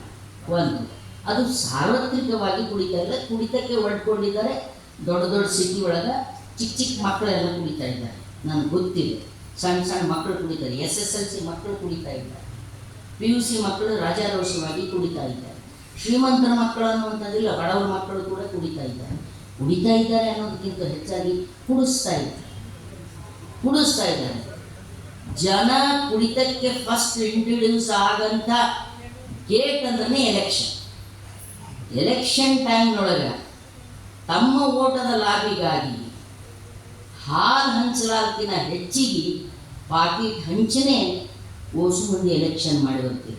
ಒಂದು ಪಾಕಿಟ್ ಹಂಚಲಾರ್ದೆ ಎಲೆಕ್ಷನ್ದೊಳಗೆ ಗೆದ್ದು ಬಂದೀನಿ ಅಂತ ಎದಿ ತಟ್ಕೊಂಡು ಹೇಳೋರು ಏಸು ಮಂದಿ ಕೈ ಎತ್ತಿಸ್ಬೇಕಾಗ್ತದೆ. ಅಸೆಂಬ್ಲಿ ಒಳಗೆ. ಹೀಗಾಗಿ ಕುಡಿತಕ್ಕೆ ದೂಡಲ್ಪಡುವಂಥ ಮಕ್ಕಳ ಬಗ್ಗೆ, ಅವರ ಅಸಹಾಯಕತೆಯ ಬಗ್ಗೆ ನಾವು ಅಧ್ಯಯನ ಮಾಡಬೇಕಾಗ್ತದೆ. ಅದರ ಪರಿಹಾರ ಮಾಡಲಿಕ್ಕೆ ರಾಷ್ಟ್ರ ಮಟ್ಟದಲ್ಲಿ, ದೇಶ ಮಟ್ಟದಲ್ಲಿ ಏನು ಖಂಡಿತ ಈ ಕುಡಿತದಿಂದಾಗಿ ಮಹಿಳೆಯರ ಬದುಕು ನರಕ ಸದೃಶ ಆಗಿದೆ. ಮಗಳು ಮಹಿಳೆಯರು ಯಾರೇ ಕುಡಿತಿದ್ದಾರೆ ಅಂದರೆ ಅದು ಕೂಡ ನರಕ ಸದೃಶ. ಅವರು ತಮ್ಮ ಬದುಕನ್ನೇ ಕೂಡ ಎಲ್ಲ ಹಾಳು ಮಾಡ್ಕೊಳ್ತಾ ಇದ್ದಾರೆ. ಅದ್ರ ಪ್ರಶ್ನೆ ಇಷ್ಟೇ, ಗಂಡಸರು ಕುಡಿಯೋದ್ರ ಮೂಲಕ ಇಡೀ ಕುಟುಂಬ ಏನು ಹಾಳು ಮಾಡ್ತಾರೆ. ಪ್ರಾಯಶಃ ಹೆಣ್ಮಕ್ಳ ಹಂಗೆ ಇಡೀ ಕುಟುಂಬವನ್ನು ಬಲಿ ಕೊಟ್ಟು ಕುಟುಂಬದ ಆದಾಯಗಳನ್ನೆಲ್ಲ ತಮ್ಮ ಕುಡಿತಕ್ಕೆ ವಿನಿಯೋಗಿಸಿ ಕುಡಿದಿರ್ತಕ್ಕಂಥ ಉದಾಹರಣೆಗಳು ಭಾಳ ಕಡಿಮೆ ಇವೆ ಅನ್ನೋದನ್ನು ನಮಗೆ. ಹಾಗಂತೇಳಿ ನಾವು ಮಹಿಳೆಯರು ಕುಡಿಯೋದನ್ನು ಸಮರ್ಥಿಸಿಕೊಳ್ಬೇಕು ಅಂತ ಹೇಳಿಲ್ಲ. ಇಲ್ಲಿ ಸಮರ್ಥನೆಗಾಗಿ ಅಥವಾ ಯಾವುದನ್ನು ಹೇಳುವ ಕಾರಣಕ್ಕಾಗಿ ನಿಂತಿರ್ತಕ್ಕಂಥದ್ದಲ್ಲ ಇವತ್ತು. ಆದರೆ ಇವತ್ತು ಭಾಳ ಮುಖ್ಯವಾಗಿ ಯಶೋಧರಮ್ಮ ದಾಸಪ್ಪನಂಥವರನ್ನು ನಾವು ನೆನೆಸುವ ಸಂದರ್ಭದಲ್ಲಿ ಆ ಕುಡಿತದ ವಿಷಯ, ಸಿಂಧೆಯವರು ಹೇಳಿರ್ತಕ್ಕಂಥ ಮಾತು ಅವತ್ತಿನ ಪರಿಸ್ಥಿತಿಗೂ ಇವತ್ತಿನ ಪರಿಸ್ಥಿತಿಗೂ ಭಾಳ ವ್ಯತ್ಯಾಸ ಆಗಿದೆ. ಅವತ್ತು ಯಾವುದನ್ನು ನಾವು ಅಪರಾಧ ಅಸಹ್ಯ ಅಂತ ನಿಂತಿದ್ದೀವಿ, ಇವತ್ತದು ಅಪರಾಧ ಅಂತ ಪರಿಗಣನೆ ಆಗ್ತಾ ಇಲ್ಲ. ಇವತ್ತದು ಸಹಜವಾದ ಬದುಕು ಅನ್ನುವಂಥ ಸ್ಥಿತಿಗೆ ನಾವು ಬಂದುಬಿಟ್ಟಿದ್ದೇವೆ. ಕಾಲ ಬದಲಾದಂಗೆ ನಮ್ಮ ಆರ್ಥಿಕ ಪರಿಸ್ಥಿತಿಯಲ್ಲಿ ಬದಲಾವಣೆಗಳಾದ ಹಾಗೆ ಮೌಲ್ಯಗಳಲ್ಲಿ ಬದಲಾವಣೆಗಳಾಗ್ತವೆ. ನಮ್ಮ ಉತ್ಪಾದನಾ ಸಂಬಂಧಗಳಲ್ಲಿ ಬದಲಾವಣೆ ಆಗ್ತವೆ. ಉತ್ಪಾದನೆ ಸಲಕರಣೆಗಳಲ್ಲಿ, ಉತ್ಪಾದನಾ ವಿಧಾನಗಳಲ್ಲಿ ಬದಲಾದ ಹಾಗೆ ನಮ್ಮ ಮೌಲ್ಯಗಳಲ್ಲಿ, ನಮ್ಮ ಮಾನವೀಯ ಸಂಬಂಧಗಳಲ್ಲಿ ಬದಲಾಗ್ತವೆ ಅನ್ನುವಂಥ ವೈಜ್ಞಾನಿಕವಾದ ಸತ್ಯವನ್ನು ಅಲ್ಲಗಳೆಯಲಿಕ್ಕಾಗೋದಿಲ್ಲ. ಇವತ್ತು ಯಾಕೆ ಈ ರೀತಿ ಕುಡಿತಕ್ಕೆ ಜನ ಬಲಿಯಾಗ್ತಾ ಇದ್ದಾರೆ ಅಂದರೆ, ಇವತ್ತಿನ ಈ ಬಂಡವಾಳಶಾಹಿ ವ್ಯವಸ್ಥೆ ಏನಿದೆ, ಮಹಾ ಬಂಡವಾಳಶಾಹಿ ವ್ಯವಸ್ಥೆ ಏನಿದೆಯಲ್ಲ, ಆ ಮಹಾ ಬಂಡವಾಳಶಾಹಿ ವ್ಯವಸ್ಥೆ ನಮ್ಮ ಬದುಕಿನ ಪ್ರಯಾರಿಟಿಯನ್ನು ಬದಲು ಮಾಡಿಬಿಟ್ಟಿದೆ. ಇವತ್ತು ಹುಡುಗರಿಗೆ ಏನಂದ್ರೆ, ಕುಡಿಯದೇ ಹೋದರೆ ನಂಗೆ ಸೋಷಲ್ ಅನ್ನಂಗಿಲ್ಲ, ಕುಡಿಯದೇ ಹೋದ್ರೆ ನಾನು 4 ಜನರಿಗೆ, ಯಾಕಂದ್ರೆ ಇವತ್ತು ಏನೆಲ್ಲ ಸರ್ಕಾರದ ಡೀಲ್ ಆಗ್ತವೆ ಎಲ್ಲ ಟೇಬಲ್ ಮ್ಯಾಗೆ ಆಗ್ತವೆ. ಟೇಬಲ್ ಬಿಟ್ಟಲ್ಲಿ ಹೊರಗೆ ಆಗ್ತವೇನ್ರಿ? ಗ್ಲಾಸಿನ ಸಂಘಟನೆ ಡೀಲ್ ಆಗ್ತಾವೆ, ಅಸೆಂಬ್ಲಿದಾಗ ಡೀಲ್ ಆಗೋದು ಕಡಿಮೆ. ರಾತ್ರಿ ಕುಂತು ಕುಡಿಯಂತ, ಗಣಸರು ಕುಂತು ಕುಡಿಯಂತ ಟೇಬಲ್ ಮ್ಯಾಗೆ ಡೀಲ್ಗಳಾಗ್ತವ ಇಲ್ಲ. ಹಿಂಗಾಗಿ ಊರೆಲ್ಲ ನೆಂಟರು ಕೇರಿ ಎಲ್ಲ ಬಳಗ ಇನ್ನಾರಿಗೆ ದೂರವೇ ಕೂಡಲ ಸಂಗಮ ದೇವ ಅನ್ನುವಂಥ ಸ್ಥಿತಿ ಇದೆ.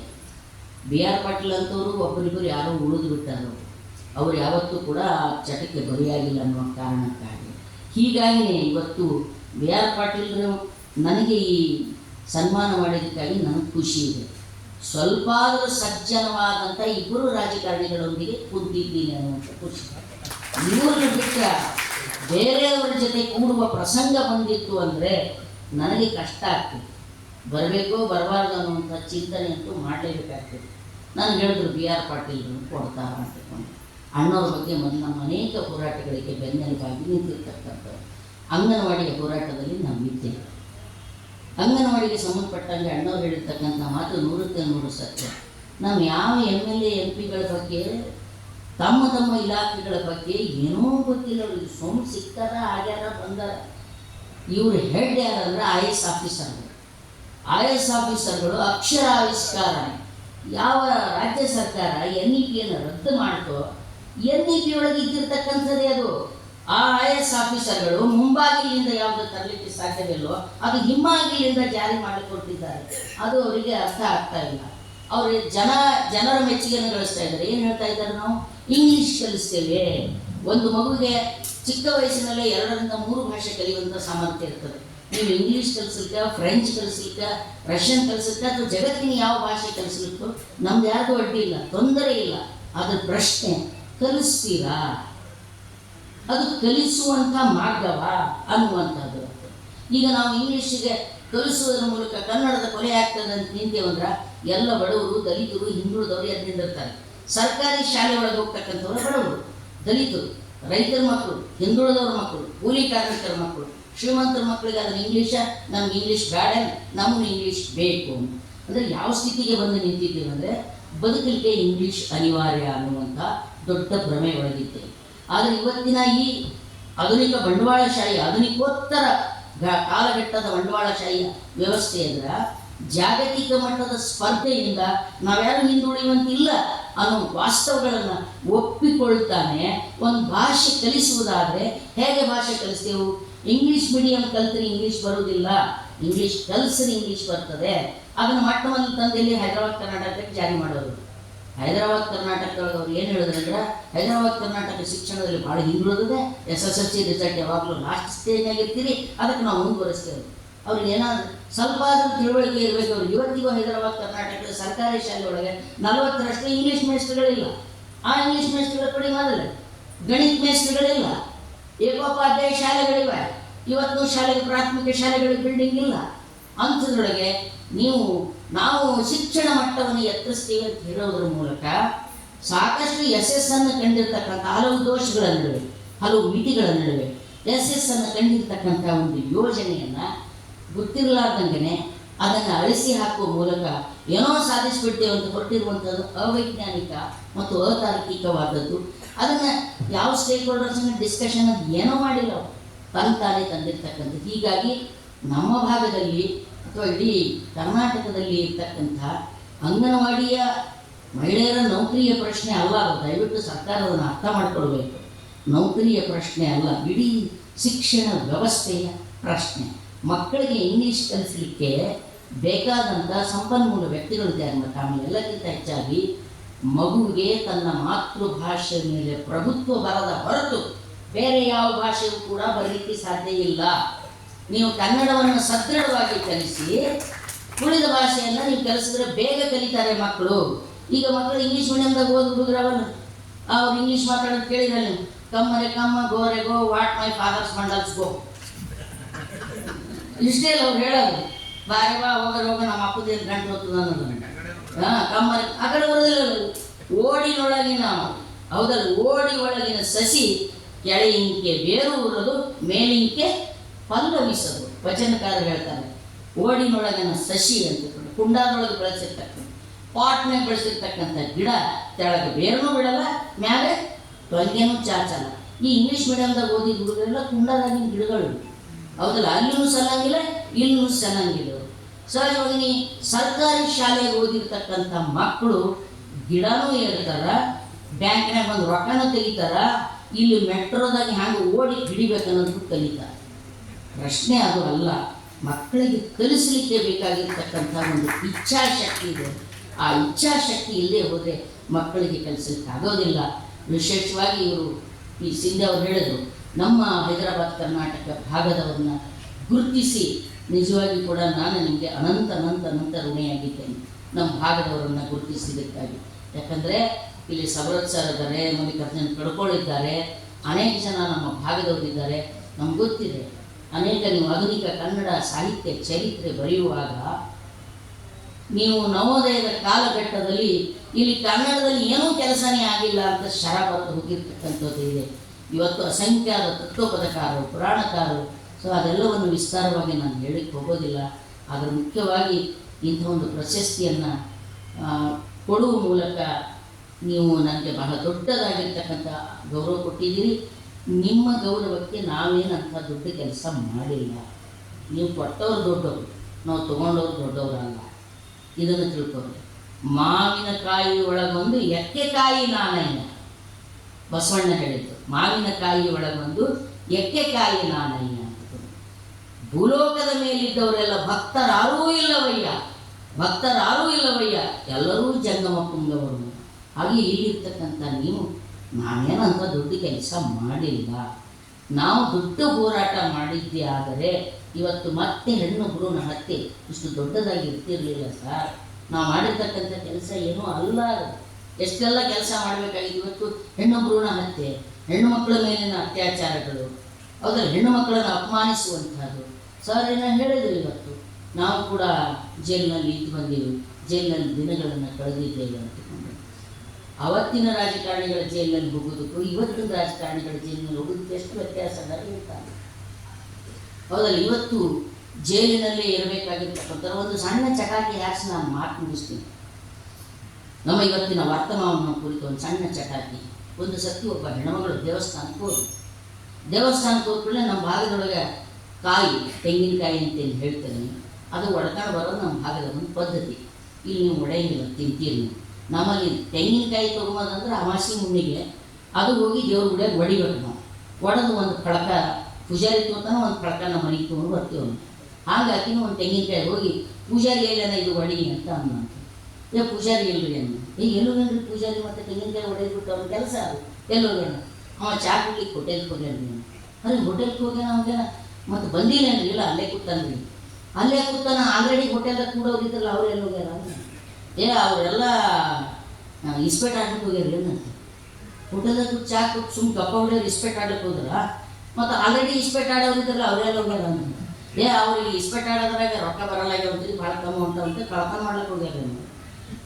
ಕಳ್ತನ ಮಾಡ್ಲಿಕ್ಕೆ ಹೋದ್ರ ಮತ್ತು ಆಲ್ರೆಡಿ ಪ್ರೊಫೆಷನಲ್ ಕಳ್ಳರಿದ್ರಲ್ಲ, ಅವರೆಲ್ಲ ಹೋಗ್ಯಾರ. ಅವ್ರಿಗೆಲ್ಲ ಸಣ್ಣ ಸಣ್ಣ ಕಳ್ತನ ಪುರೋಟ ಆಗಿರೋದಂತೇಳಿ ದೊಡ್ಡ ದೊಡ್ಡ ದರೋಡೆ ಮಾಡ್ಲಿಕ್ಕೆ ಹೋಗ್ಯಾರ. ದೊಡ್ಡ ದೊಡ್ಡ ದರೋಡೆ ಮಾಡ್ಲಿಕ್ಕೆ ಹೋಗ್ಯಾರ. ಆಲ್ರೆಡಿ ದೊಡ್ಡ ದರೋಡೆ ಮಾಡೋರಿದ್ರಲ್ಲ, ಅವರೆಲ್ಲ ಹೋಗ್ಯಾರ. ಅವರೆಲ್ಲ ಟಿಕೆಟ್ ಆ ಪಕ್ಷ ಈ ಪಕ್ಷ ಟಿಕೆಟ್ ನೋಡಿ MP ಆಗಬೇಕು. ಹಾಗಾಗಿ ಇವರೆಲ್ಲ MP ಎಲ್ಲ ಕಾಂಟೆಸ್ಟ್ ಮಾಡ್ಲಿಕ್ಕೆ ಹೋದ್ರ ಆಲ್ರೆಡಿ MP ಇದ್ರಲ್ಲ, ಅವರೆಲ್ಲ ಹೋಗ್ಯಾರ. ಅವರೆಲ್ಲ ಕಾವಿ ಪಿವಿ ಹಾಕೊಂಡು ಮಟ್ಟ ಸ್ವಾಮಿಗಳಾಗಿ ಹೋಗ್ಯಾರ. ಇದು ವರ್ತಮಾನವನ್ನು ವ್ಯಂಗ್ಯವಾಗಿಸಿರುವಂಥ ಹೈದರಾಬಾದ್ ಕರ್ನಾಟಕದ ಜನ ಸೃಷ್ಟಿ ಮಾಡಿರುವ ರೂಪಕ. ಈ ರೂಪಕದ ಹಂತದಲ್ಲಿ ಹಾಗಂಥೇಳಿ ಇಲ್ಲಿರುವಂಥ ಎಲ್ಲ ಶಾಸಕರು ಎಲ್ಲ ರಾಜಕಾರಣಿಗಳು ಹಾಕಿದ್ದಾರೆ ಅಂತ ಹೇಳಿದ್ರೆ, ನಮ್ಮ ನಡುವೆ ನಿಸಲಿಂಗಪ್ಪನಂತವ್ರು ಇದ್ದರು, ಕೆಂಗಲ್ ಹನುಮಂತಯ್ಯನಂತವ್ರು ಇದ್ದರು, ಯಶೋಧರಾಮ ದಾಸಪ್ಪನಂತವ್ರು ಇದ್ದರು. ಸೊ ಈ ರೀತಿಯಾಗಿ ಸ್ನೇಹಿತರೆ, ಅಂಥ ಒಂದು ಪ್ರಶಸ್ತಿಯನ್ನು ಕೊಡಮಾಡಿರ್ತಕ್ಕಂಥ ಕನ್ನಡ ಶಕ್ತಿ ಕೇಂದ್ರ ಒಂದೇ ಒಂದು ಪ್ರತಿ ವರ್ಷ ಒಂದು ಸತಿ ನೆನೆಸೋದು ಬೇಡ, ಒಂದು ಕೆಲಸ ಮಾಡ್ಬೋದು. ಕಾಲೇಜಿಗೆ ಯಶೋಧರಾಮ ದಾಸಪ್ಪವರನ್ನ ಕುರಿತು ವಿಶೇಷ ಉಪನ್ಯಾಸ ಮಾಲೆಗಳನ್ನು ಏರ್ಪಡಿಸೋದು. ಅಂದರೆ ಯಾರಿದ್ರು ಏನಿದ್ರು ಅನ್ನೋದು ಮುಂದಿನ ಜನಾಂಗಕ್ಕೆ ಗೊತ್ತಾಗಲಿ, ಇಂಥ ಒಬ್ಬ ಮಹಿಳೆ ಇದ್ರು ಅಂತ. ಅವ್ರು ಮಾಡಿದ ಕೆಲಸ ಎಲ್ಲ ನೋಡಿದ್ರೆ ನನಗೆ ಕಟ್ಟನೆ ನೆನಪಿಗೆ ಬರ್ತಕ್ಕಂಥದ್ದು ಸಾವಿತ್ರಿಬಾಯಿ ಫುಲೆ. ಸಾವಿತ್ರಿಬಾಯಿ ಫುಲೆ ಅವ್ರು ಏನು ಮಾಡಿದ್ರು ಅವತ್ತು ಮಹಾರಾಷ್ಟ್ರದೊಳಗೆ ವಿಧವಾ ಹೆಣ್ಮಕ್ಳ ಬಗ್ಗೆ ಅವರು ಮಾಡಿದ್ದು, ಅನಾಥ ಮಹಿಳೆಯರ ಬಗ್ಗೆ ಮಾಡಿದ್ದು, ದಲಿತ ಮಹಿಳೆಯನ್ನು ದತ್ತಕ್ಕೆ ತಗೊಂಡಿದ್ದು, ವಿಧವೆಯನ್ನು ದತ್ತಕ್ಕೆ ತಗೊಂಡಿದ್ದು ಸಾವಿತ್ರಿಬಾಯಿ ಫುಲೆ. ವಿಧವೆಯ ಅಂದರೆ ಒಬ್ಬ ವಿಧವೆಗೆ ಹುಟ್ಟಿರ್ತಕ್ಕಂಥ ಮಗನನ್ನು ಯಶವಂತನನ್ನು ದತ್ತಕ್ಕೆ ತಗೊಂಡಿದ್ದಕ್ಕೂ ಇವರು ಪ್ರಭಾನ ದತ್ತಕ್ಕೆ ತಗೊಂಡಿರ್ತಕ್ಕಂಥದ್ದು ಅನೇಕ ಸಾಮ್ಯತೆಗಳಿವೆ. ಇವರು ಒಂದು ಅರ್ಥದಲ್ಲಿ ಕರ್ನಾಟಕದ ಸಾವಿತ್ರಿಬಾಯಿ ಫುಲೆ ಅಂತ ಅನಿಸಿಕೊಳ್ಳುವ ರೀತಿಯನ್ನು ಕೆಲಸಗಳು ಮಾಡಿ ಹೀಗೆ ಅನೇಕ ಜನ ಸ್ವತಂತ್ರ ಹೋರಾಟದಲ್ಲಿ ನಮ್ಮ ಭಾಗದಲ್ಲಿ ಕೂಡ ಕೆಲಸ ಮಾಡಿದರೆ ಅವ್ರು ಎಲ್ಲಿ ದಾಖಲಾಗಿಲ್ಲ. ನಮ್ಮ ನಿಜಾಮ್, ನೀವು ಬ್ರಿಟಿಷರ ವಿರುದ್ಧ ಹೋರಾಟ ಮಾಡಿದ್ರೆ ನಾವು ನಿಜಾಮ್ ಶಾಹಿ ವಿರುದ್ಧ ಹೋರಾಟ ಮಾಡಿದ್ವಿ. ರಜಾಕಾರ್ ಮೂಮೆಂಟ್ ಅಂತ ಕರೆದಂತ, ಪೊಲೀಸ್ ಆ್ಯಕ್ಷನ್ ಅಂತ ಕರೆದು ಹಿಂದೂ ಮುಸ್ಲಿಂ ಜಗಳ ಹತ್ತಿದಾಗ ನಮ್ಮ ಹೆಣ್ಮಕ್ಳು ಹಿಂದೂ ಮುಸ್ಲಿಂ ಭಾವೈಕ್ಯತೆಗಾಗಿ ಅನೇಕ ಜನ ಮುಸ್ಲಿಮರು ಹಿಂದೂ ಗಂಡಸು ಮಕ್ಕಳನ್ನು ಹೊಡಿಲಿಕ್ಕೆ ಬಂದಾಗ ತಮ್ಮ ಮಗ್ಗಲಕ್ಕೆ ಮಂಗಿಸ್ಕೊಂಡು ನನ್ನ ಗಂಡ ಅಂತಿಕೊಂಡು ಹೇಳಿ ಉಳಿಸ್ಯಾರ್ರಿ. ಹಾಗೇನೆ ಮುಸ್ಲಿಂ ಹೆಣ್ಮಕ್ಳು ಹಿಂದೂ ಹುಡುಗರನ್ನು ಹೊಡಿಲಿಕ್ಕೆ ಬಂದಾಗ ತಮ್ಮ ಮಗ್ಗಲಕ್ಕೆ ಮುಗಿಸ್ಕೊಂಡು ಅಪ್ಪ ಮುಂತಾದವು ನನ್ನ ಗಂಡನ ಅಂತಿಕೊಂಡು ತಮ್ಮ ಸೀರಿ ಸೆರಗಚ್ಚಿ ಸಿ ಮೈ ರೋಮಾಂಚನಗೊಳಿಸುವಂಥ ಅನೇಕ ಸಮರಧೀರ ಮಹಿಳೆಯರು ಎಲ್ಲ ಭಾಗದಲ್ಲಿ ಯಾರು ಹೋಗಿರ್ತಾರೆ, ಒಂದೇ ಭಾಗದಲ್ಲಿ ಅಂತಲ್ಲ. ಆದರೆ ಅವ್ರು ಯಾರು ದಾಖಲೀಕರಣಕ್ಕೆ ಒಳಗಾಗಿರೋದಿಲ್ಲ. ಆ ದಾಖಲೀಕರಣ ಮಾಡುವಂಥ ಕೆಲಸ ಕನ್ನಡ ಶಕ್ತಿ ಕೇಂದ್ರ ಮಾಡ್ತಾ ಇದೆ. ಇದು ನಿಜವಾಗಿಯೂ ಕೂಡ ಕನ್ನಡ ಶಕ್ತಿ ಕೇಂದ್ರ ತನ್ನ ಮೌಲ್ಯವನ್ನು ವರ್ಧಿಸಿಕೊಂಡಿದೆ. ಭಾಳ ಮೊದಲಿನಿಂದಲೂ ಕೂಡ ಇಂಥ ಕೆಲಸಗಳೆಲ್ಲ ಆಗಬೇಕಾಗಿತ್ತು. ಈಗಲಾದರೂ ಕೂಡ ಕಾಲೇಜ್ ನಾವು ಹೈದರಾಬಾದ್ ಕರ್ನಾಟಕಕ್ಕೆ ತುಂಬ ಸಾವಿತ್ರಿಬಾಯಿ ಫುಲೆ ಅಷ್ಟಾಗಿ ಗೊತ್ತಿರಲಿಲ್ಲ. ಒಂದು 20-30 ವರ್ಷಗಳ ಹಿಂದೆ ಇತ್ತೀಚೆಗೆ ಹೆಚ್ಚು ಪರಿಚಯ ಆಗ್ತಾ ಇದೆ. ನಾವು ಕಲಬುರಗಿಯಲ್ಲಿ ಫಸ್ಟ್ 2002ನೇ ಇಸ್ವಿಯೊಳಗೆ ನಾವು ಪ್ರಾರಂಭ ಮಾಡಿದ್ದೇನೆಂದರೆ ಸಾವಿತ್ರಿಬಾಯಿ ಫುಲೆಯವರ ಜನ್ಮದಿನದ ಅಂಗವಾಗಿ 15 ದಿವಸದ ಕಾಲೇಜು ಅಭಿಯಾನ ಅಂತ ಮಾಡಿದ್ರು. ಕಾಲೇಜ್ನಾಗ ಹೋಗಿ ಸಾವಿತ್ರಿಬಾಯಿ ಫುಲೆ ನಾವೇ ಒಂದು ಫೋಟೋ ಕೊಟ್ಟು ಮಕ್ಕಳಿಗೆ ಕುಂಡಿಸಿ ಯಾರು ಸಾವಿತ್ರಿಬಾಯಿ ಫುಲೆ ಅವ್ರು ಏನು ಮಾಡ್ಯಾರ ಅಂತ ಹೇಳಲಿಕ್ಕೆ ಪ್ರಾರಂಭ ಮಾಡಿದ ನಂತರ ಇಡೀ ಕರ್ನಾಟಕ ತುಂಬ ಅದು ಪ್ರಸರಿಸಿತು. ಆವಾಗ ನಮ್ಮದು ಒಕ್ಕೋಲಿನ ಒಂದೇ ಒಂದು ಬೇಡಿಕೆ ಇತ್ತು, ಏನಂದರೆ ಸಾವಿತ್ರಿಬಾಯಿ ಫುಲೆ ದಿನವನ್ನು ಶಿಕ್ಷಣದ ದಿನಾಚರಣೆ ಅಂತ ಮಾಡಿರಿ. ಅದು 5ನೇ ಸೆಪ್ಟೆಂಬರ್, ಅದು ಶಿಕ್ಷಕರ ದಿನಾಚರಣೆ. ನಾವು ಆ ಮಾತನ್ನು ಹೇಳಿದೆವು. ರಾಧಾಕೃಷ್ಣ ಅವ್ರ ಬಗ್ಗೆ ನನಗೆ ಗೌರವ, ರಾಧಾಕೃಷ್ಣನ ಬಗ್ಗೆ ನನಗೆ ಅಪಾರವಾಗಿರ್ತಕ್ಕಂಥ ಹೆಮ್ಮೆ ಇದೆ. ಆದರೆ ರಾಧಾಕೃಷ್ಣ ತಾವು ಶಾಲೆ ಕಲಿಸಿದ್ದಕ್ಕಾಗಿ ಅವತ್ತು ಇರುವಂಥ ಉನ್ನತವಾಗಿರ್ತಕ್ಕಂಥ ಸನ್ಮಾನಗಳನ್ನು ಪಡ್ಕೊಂಡ್ರು. ತಾವು ಶಾಲೆ ಕಲಿಸಿದ್ದಕ್ಕೆ ಸಂಭಾವನೆಯನ್ನು ಪಡ್ಕೊಂಡ್ರು. ತಾವು ಶಾಲೆ ಕಲಿಸಿದ್ದಕ್ಕಾಗಿ ರಾಷ್ಟ್ರಪತಿ ಪದವಿಯನ್ನು ಪಡ್ಕೊಂಡ್ರು. ಇಷ್ಟೆಲ್ಲವನ್ನು ಪಡ್ಕೊಂಡು ತನ್ನ ಹುಟ್ಟಿದ ಹಬ್ಬವನ್ನು ಶಿಕ್ಷಕರ ದಿನಾಚರಣೆ ಮಾಡ್ರಿ ಅಂತ ಅಜರಾಮರಾದರು. ಆದರೆ ಇದೇ ಸಾವಿತ್ರಿಬಾಯಿ ದಲಿತ ಹಿಂದುಳಿದ ಮಕ್ಕಳಿಗೆ ಶಾಲೆ ಕಲಿಸಿದ್ದಕ್ಕಾಗಿ ಅವತ್ತು ಸಗಣಿ ಹೊಡೆಸ್ಕೊಂಡು ಅವತ್ತು ಮೊಟ್ಟೆ ಹೊಡೆಸ್ಕೊಂಡು ಒಳತ ಟಮಾಟ ಹೊಡೆಸ್ಕೊಂಡು ಅವತ್ತು ಅಪಮಾನಕ್ಕೆ ಒಳಗಾದರು. ಯಾಕೆ ಸಾವಿತ್ರಿಬಾಯಿ ದಿನವನ್ನು ಶಿಕ್ಷಣದ ದಿನ ಅಂತ ಆಚರಿಸಬಾರ್ದು ಅನ್ನುವಂಥ ಒತ್ತಾಯವನ್ನು ನಾವು ಮಾಡ್ತಾನೆ ಬಂದಿದ್ದೇವೆ. ಹಾಗೆ ನೀವು ಯಶೋಧರಮ್ಮ ದಾಸಪ್ಪನವರ ಬಗ್ಗೆ ಎಲ್ಲ ಕಡೆ ಮಾತನಾಡುವಂಥ, ಎಲ್ಲರಿಗೆ ಪರಿಚಯಿಸುವಂಥ ಒಂದು ಅಭಿಯಾನವನ್ನು ಶುರು ಮಾಡಿದರೆ ಇಂಥ ವ್ಯಕ್ತಿತ್ವಗಳು ಜನಮಾನಸದಲ್ಲಿ ಬೇರೂರಬೇಕು. ಅವು ಮರೆತು ಹೋಗಬಾರ್ದು, ಇತಿಹಾಸದ ಗತಕ್ಕೆ ಸೇರಿ ಹೋಗಬಾರ್ದು, ಅವು ನೆನಪಿಸುವಂಥ ಕೆಲಸ ಅಂಥ ಮಹಾನ್ ತಾಯಿ, ಮಹಾನ್ ಚೇತನ ಅವರಷ್ಟ್ಯಾರು ನಾವು ಕೆಲಸ ಮಾಡಲಿಲ್ಲ. ಇವತ್ತು ನಾನು ಇಡೀ ನನ್ನ ಈ ಕೊಟ್ಟಿರ್ತಕ್ಕಂಥ ಪ್ರಶಸ್ತಿಯನ್ನು ನನ್ನ ಅಖಿಲ ಭಾರತ ಜನವಾದಿ ಮಹಿಳಾ ಸಂಘಟನೆಗೆ ಇದನ್ನು ಅರ್ಪಿಸ್ತೇನೆ. ನನಗೆ ಹೋರಾಟದ ನಡೆ ಕಲಿಸಿದ್ದು ಮಹಿಳಾ ಸಂಘಟನೆ. ಹಿಂದೆ ಹೋದ್ರೆ ನಾನು ಇಷ್ಟೊತ್ತಿಗೆ ಮಲ್ಲಿಕಾರ್ಜುನ ನಾನು ಯಾವುದೋ ಮಠದೊಳಗೆ ಎಟ್ಟದಾರಿ ಹಿಡ್ಕೊಂಡು ಗಾಂಜಾ ಬಿಕ್ಕೋದು ಹೋಗ್ತಿದ್ದೆವು.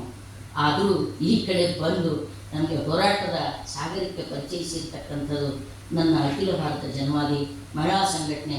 ಇಡೀ ದೇಶದಲ್ಲಿ ಇರ್ತಕ್ಕಂಥ 1 ಕೋಟಿಗೆ ಮಿಕ್ಕು ಸದಸ್ಯತ್ವ ಇರುವಂಥದ್ದು.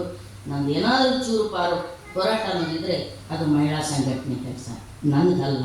ಹೀಗಾಗಿ ಇವತ್ತು ನೀವು ನನಗೆ ಕೊಟ್ಟಿರ್ತಕ್ಕಂಥ ಈ ಅಲ್ಪ ಧನ ಏನು ಕೊಟ್ಟಿದ್ದು ಭಾಳ ದೊಡ್ಡದು. ಈ ಹಣವನ್ನು ನಾನು ನನ್ನ ವೈಯಕ್ತಿಕವಾಗಿ ಇವತ್ತಿಗೂ ಬಳಸ್ಕೊಂಡಿಲ್ಲ. ನಾನು ಬಂದ ಯಾವುದೇ ಪ್ರಶಸ್ತಿ ಹಣವನ್ನು ನಾನು ಬಳಸ್ಕೊಂಡಿಲ್ಲ.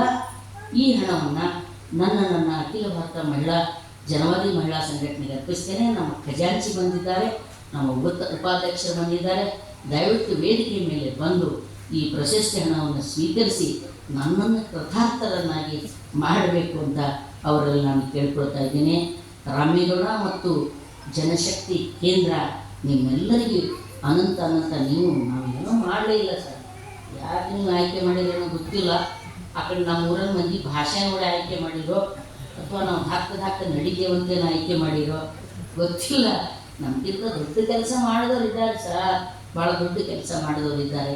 ಸೊ ದಯವಿಟ್ಟು ನಮ್ಮ ಲಲಿತಾ ಶ್ರೇಣಿಯವರು, ಗೌರಮ್ಮ ಅವರು ವೇದಿಕೆಗೆ ಬಂದು ಈ ಪ್ರಶಸ್ತಿ ಹಣವನ್ನು ಜನವಾದಿಗೆ ಸೇರಿಸ್ಕೊಳ್ಬೇಕು ಅಂತ ಕೇಳ್ಕೊಳ್ತಾ ಇದ್ದೀನಿ. ತಮ್ಮೆಲ್ಲರ ಶರಣರಿಗೆ ಅಧ್ಯಕ್ಷತೆಯನ್ನು ವಹಿಸಿರ್ತಕ್ಕಂಥವ್ರು ಮಲ್ಲಿಕಾರ್ಜುನಪ್ಪನವರು, ನಮ್ಮ ಗಾರ್ಗಿಯವರು, ನಿಮ್ಮೆಲ್ಲರಿಗೂ ಸರ್, ಎಲ್ಲ ದೊಡ್ಡವರು, ನಿಮ್ಮ ಬಗ್ಗೆ ನನಗೆ ಗೊತ್ತಿದೆ, ನಾನು ಕೇಳಿದ್ದೇನೆ. ನಿಮ್ಮ ಸಮ್ಮುಖದಲ್ಲಿ ನನ್ನೊಬ್ಬ ಅಲ್ಪ ಮಾನವಳು ಅಂತ ನಾನು ಹೇಳ್ತೀವಿ. ಅದರಲ್ಲಿ ಅಲ್ಪ ಮನುಷ್ಯರಿಗೆ ನೀವು ಇಂಥದ್ದೊಂದು ದೊಡ್ಡ ಗೌರವವನ್ನು ಕೊಟ್ಟು ಸನ್ಮಾನ ಮಾಡಿದ್ದೀರಿ. ಸೊ ನಿಮ್ಮೆಲ್ಲರಿಗೂ ನಾನು ಅನಂತ ಋಣಿಯಾಗಿದ್ದೇನೆ ಅನ್ನೋ ಮಾತನ್ನು ನಾನು ಮಾತನಾಡ್ತೀನಿ.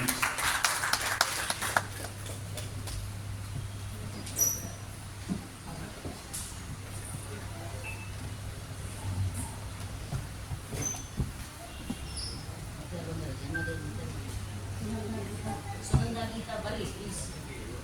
ಸುನಂದ ಬಾ.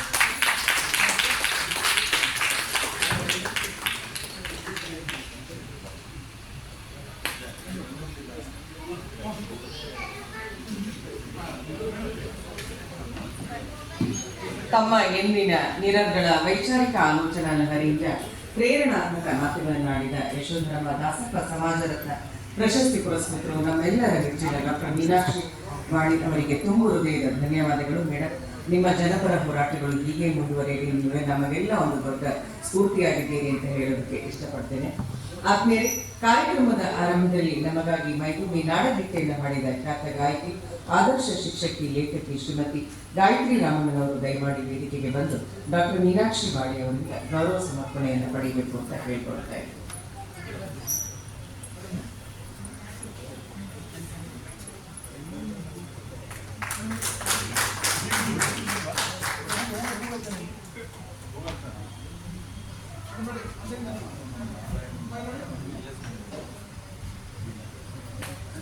ಧನ್ಯವಾದಗಳು. ಕನ್ನಡ ಜನಶಕ್ತಿ ಕೇಂದ್ರದ ಉಪಾಧ್ಯಕ್ಷರು ಗಾಯಕರಾದ ಶ್ರೀ ಶಂಕರ್ ಹೂಗಾರ್ ಸರ್ ಅವರು ಸಹ ದಯಮಾಡಿ ವೇದಿಕೆಗೆ ಬರಬೇಕು ಅಂತ ಕೇಳ್ಕೊಳ್ತಾ ಇದ್ದೇನೆ.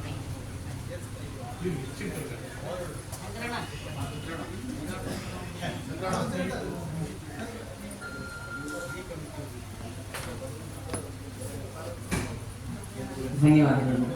ಆದ್ಮೇಲೆ ಈಗ ನಮ್ಮೆಲ್ಲರ ಚಿತ್ತ ಅಧ್ಯಕ್ಷೀಯ ನುಡಿಗಳತ್ತ ಹಿರಿಯ ಕನ್ನಡ ಪರ ಹೋರಾಟಗಾರರು, ಹಿರಿಯ ಪತ್ರಕರ್ತರು, ನಮ್ಮೆಲ್ಲರ ಮಾರ್ಗದರ್ಶಿಗಳು ಶ್ರೀ ರಾಮಣ್ಣ ಎಚ್ ಕೋಡಿಯಸರಿ ಸರ್ ಅವರು ತಮ್ಮ ಅಧ್ಯಕ್ಷೀಯ ನುಡಿಗಳನ್ನು ಆಡಬೇಕು ಅಂತ ಕೇಳ್ಕೊಳ್ತೇವೆ.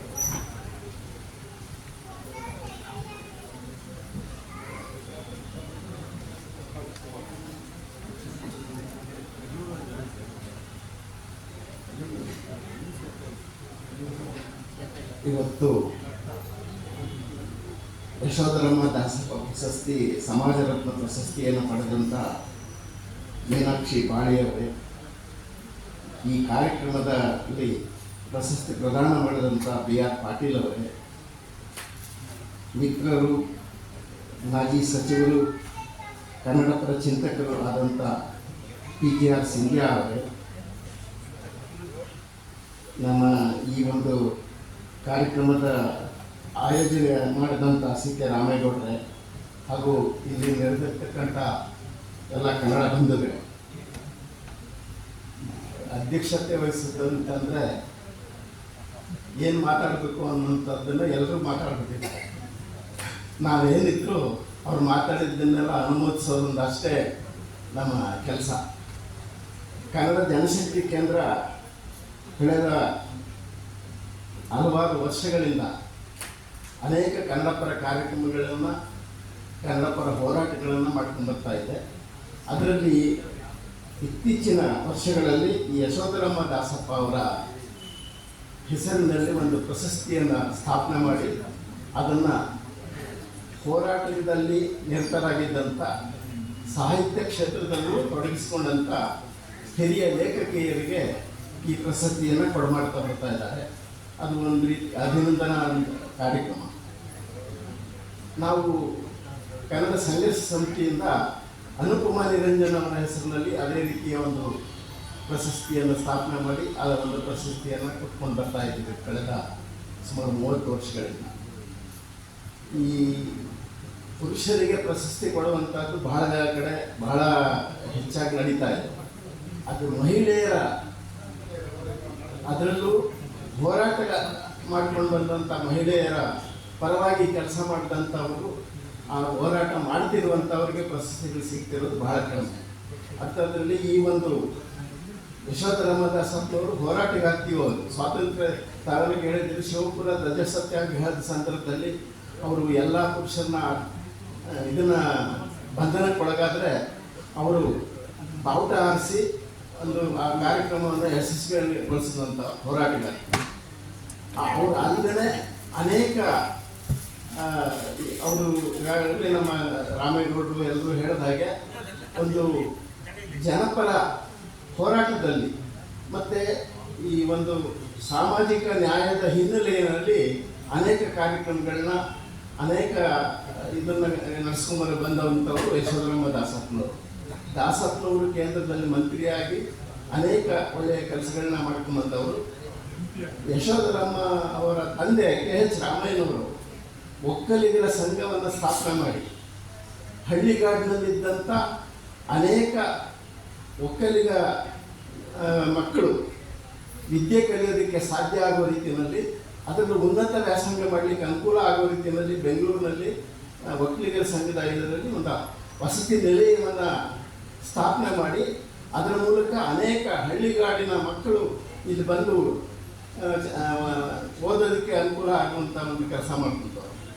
ಮತ್ತು ಈಗಾಗಲೇ ರಾಮೇಗೌಡರು ಹೇಳಿದಾಗೆ ನಾಲ್ವಡಿ ಕೃಷ್ಣರಾಜ ಒಡೆಯರವರ ಜೊತೆಗೆ ಸರಿಸಮಾನರಾಗಿ ಮಿತ್ರತ್ವ ಇಟ್ಕೊಂಡಿದ್ದಂಥವರು ಅನೇಕ ಹಿಂದುಳಿದ ವರ್ಗಗಳಿಗೆ ಒಂದು ಸಾಮಾಜಿಕ ನ್ಯಾಯ ಸಿಗುವಂಥ ರೀತಿಯಲ್ಲಿ, ಉದ್ಯೋಗದಲ್ಲಿರ್ಬೋದು, ಶಿಕ್ಷಣದಲ್ಲಿರ್ಬೋದು, ಸಿಗುವಂಥ ರೀತಿಯಲ್ಲಿ ನಾಲ್ವಡಿಯವರ ಮನವೊಲಿಸಿಕೊಂಡು ಕೆಲಸ ಮಾಡಿದಂಥವರು KH ರಾಮಯ್ಯನವರು. ಅವರ ಮಗಳು ಅದೇ ರೀತಿಯಲ್ಲಿ ಒಳ್ಳೆಯ ಕೆಲಸಗಳು ಮಾಡ್ಕೊಂಡು ಬಂದಂಥವರು. ಅವ್ರ ಬಗ್ಗೆ ಸಾಕಷ್ಟು ಎಲ್ಲರೂ ಹೇಳಿದ್ದಾರೆ. ನಾನು ಮತ್ತೆ ಅದನ್ನೇ ಪುನರಾವರ್ತನೆ ಮಾಡುವಂಥ ಅಗತ್ಯ ಇಲ್ಲ. ಮತ್ತು ನಮ್ಮ ಕನ್ನಡಪರ ಸಂಘಟನೆಗಳು ಮಾಡಬೇಕಾದಂಥ ಕೆಲಸಗಳೇನು ಅಂದರೆ ಈ ನಾಡು ನುಡಿಗಾಗಿ ನಾಡಿನ ಜನತೆಗಾಗಿ ಕೆಲಸ ಮಾಡಿದಂಥ ಒಂದು ಈ ಯಶೋಧರಮ್ಮ ದಾಸಪ್ಪ ಇರ್ಬೋದು, ಅನುಪಮ ನಿರಂಜನ ಇರ್ಬೋದು, ಈ ಥರದ ಮಹಿಳಾ ಲೇಖಕಿಯರು, ಮಹಿಳಾ ಹೋರಾಟಗಾರ್ತಿಯರ ಪರವಾಗಿ ಈ ಬ್ಯಾಳಿಯವರು ಹೇಳಿದಂಗೆ ಶಾಲಾ ಕಾಲೇಜುಗಳಿಗೆ ಹೋಗಿ ಅವರ ಪರವಾಗಿ ಮಕ್ಕಳಿಗೆ ತಿಳುವಳಿಕೆ ನೀಡುವಂಥದ್ದು ಕೂಡ ಬಹಳ ಮುಖ್ಯವಾದ ಕೆಲಸ. ಆ ರೀತಿ ನಮ್ಮ ಕನ್ನಡಪ್ಪ ಸಂಘಗಳು ರಾಜ್ಯೋತ್ಸವ ಮಾಡ್ಕೊಂಡು ಹಣ ಸಂಗ್ರಹ ಮಾಡಿ ರಾಜ್ಯೋತ್ಸವ ಮಾಡ್ಕೊಂಡು ಇನ್ಯಾರು ಅದ್ದೂರಿಯಾಗಿ ಮೆರವಣಿಗೆ ಅದು ಇದು ಮಾಡ್ಕೊಂಡು ಮಾಡೋದು ಬದಲು ಈ ಥರದ ಒಂದು ಪ್ರಾಯೋಗಿಕವಾಗಿ ಅನುಕೂಲ ಆಗುವಂಥ ಒಂದು ಕೆಲಸಗಳನ್ನ ಮಾಡಬೇಕು ಅಂತೇಳಿ ಈ ಸಂದರ್ಭದಲ್ಲಿ ಹೇಳ್ತಾ, ಅಧ್ಯಕ್ಷ ಆದವನು ಹೆಚ್ಚಿಗೆ ಮಾತಾಡಬಾರ್ದು, ಎಲ್ಲ ಮಾತಾಡಿದ್ದನ್ನು ಅನುಮೋದಿಸಿಬಿಟ್ಟು ನಾನು ನನ್ನ ಈ ಮಾತುಗಳನ್ನ ಮುಗಿಸ್ತೇನೆ. ನಮಸ್ಕಾರ.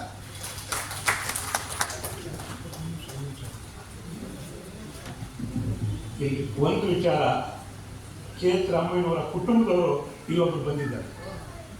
ಕೆ ಎಚ್ ರಾಮಯ್ಯನವರ ಮೊಮ್ಮಗಳು ಯಶೋಧರಮ್ಮ ದಾಸಪ್ಪನವರ ತಮ್ಮನ ಮಗಳು. ಈ ಯಶೋಧರಮ್ಮ ದಾಸಪ್ಪನವರೇ ಕೆ ಎಚ್ ರಾಮಯ್ಯನವರ ದೊಡ್ಡ ಮಗಳು. ಅವರ ತಮ್ಮನ ಮಗಳು ಇಲ್ಲಿ ಬಂದಿದ್ದಾರೆ, ಅವರೇ ಇಲ್ಲಿದ್ದಾರೆ.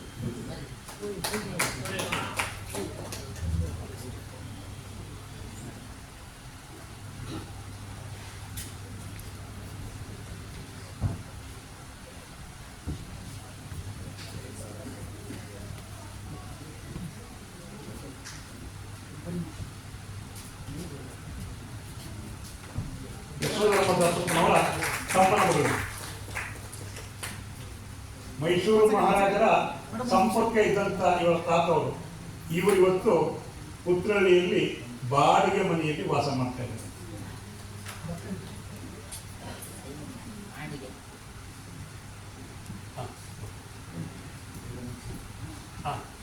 ತಮ್ಮ ಚಿಕ್ಕ ಚೊಕ್ಕ ಅರ್ಥಪೂರ್ಣ ಅಧ್ಯಕ್ಷೀಯ ನುಡಿಗಳಿಗಾಗಿ ರಾಮಣ್ಣ ಸರ್ ಅವರಿಗೆ ಎಲ್ಲರ ಪರವಾಗಿ ಧನ್ಯವಾದಗಳು. ಆತ್ಮೀಯರೇ, ಕಾರ್ಯಕ್ರಮದ ಕೊನೆಯ ಘಟ್ಟ.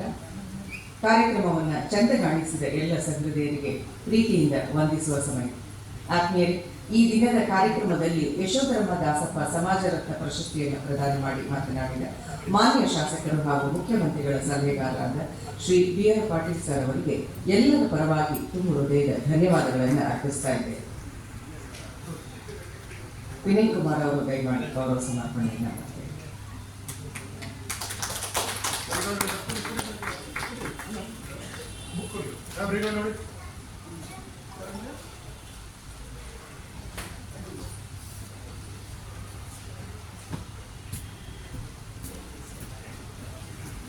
ಮುಖ್ಯ ಅತಿಥಿಗಳಾಗಿ ಮಾತನಾಡಿದ ಮಾಜಿ ಸಚಿವರು ಶ್ರೀ PGR ಸಿಂಗ್ಯ ಸರ್ ಅವರಿಗೆ ಎಲ್ಲರ ಪರವಾಗಿ ತುಂಬ ಹೃದಯದ ಧನ್ಯವಾದಗಳನ್ನು ಅರ್ಪಿಸ್ತಾ ಇದ್ದೇವೆ.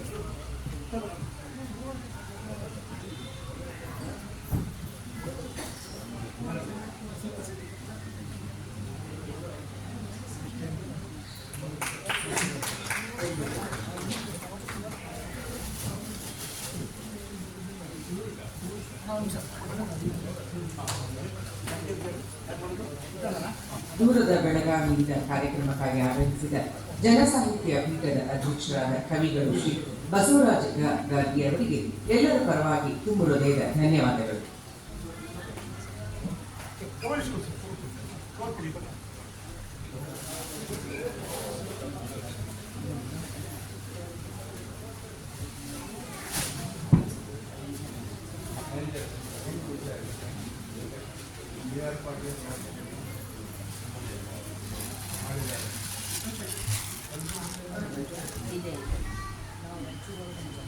ಯಶೋಧರಮ್ಮ ದಾಸಪ್ಪ ಸಮಾಜ ರತ್ನ ಪ್ರಶಸ್ತಿಯನ್ನು ಸ್ವೀಕರಿಸಿ ನಮ್ಮಲ್ಲಿ ಸಾಮಾಜಿಕ ಪ್ರಜ್ಞೆಯನ್ನು ಜಾಗೃತಗೊಳಿಸಿದ ಜನವಾದಿ ಮಹಿಳಾ ಸಂಘಟನೆಯ ರಾಜ್ಯಾಧ್ಯಕ್ಷರು ನಮ್ಮೆಲ್ಲರ ಮೆಚ್ಚಿನ ಡಾಕ್ಟರ್ ಮೀನಾಕ್ಷಿ ಬಾಳಿಮಠಂ ಅವರಿಗೆ ಮತ್ತೊಮ್ಮೆ ಎಲ್ಲರ ಪರವಾಗಿ ತುಂಬ ಹೃದಯದ ಧನ್ಯವಾದಗಳು. ಜೋರಾದ ಚಪ್ಪಾಳೆಯನ್ನು ನೀಡುವ ಮೂಲಕ ಮೇಡಮ್ ಅವರಿಗೆ ನಮ್ಮ ಪ್ರೀತಿಯನ್ನು ನಾವು ವ್ಯಕ್ತಪಡಿಸೋಣ.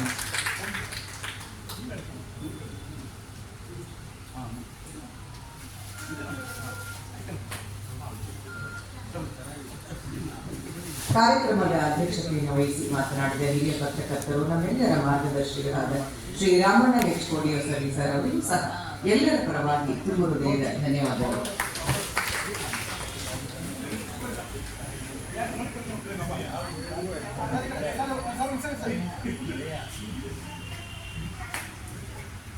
ಕಾರ್ಯಕ್ರಮದಲ್ಲಿ ಮುಖ್ಯ ಅತಿಥಿಗಳಾಗಿ ನಮ್ಮೊಡನೆ ಉಪಸ್ಥಿತರಿದ್ದು ನಮಗೆಲ್ಲ ಸಲಹೆ ಸೂಚನೆಗಳನ್ನು ನೀಡುವ ಕನ್ನಡ ಜನಶಕ್ತಿ ಕೇಂದ್ರದ ಗೌರವ ಸಲಹೆಗಾರರಾದ ಶ್ರೀ ಪಿ ಮಲ್ಲಿಕಾರ್ಜುನಪ್ಪ ಅವರಿಗೂ ಸಹ ಎಲ್ಲರ ಪರವಾಗಿ ತುಂಬ ಹೃದಯದ ಧನ್ಯವಾದಗಳನ್ನು ಸಮರ್ಪಿಸ್ತಾ ಇದ್ದೇವೆ.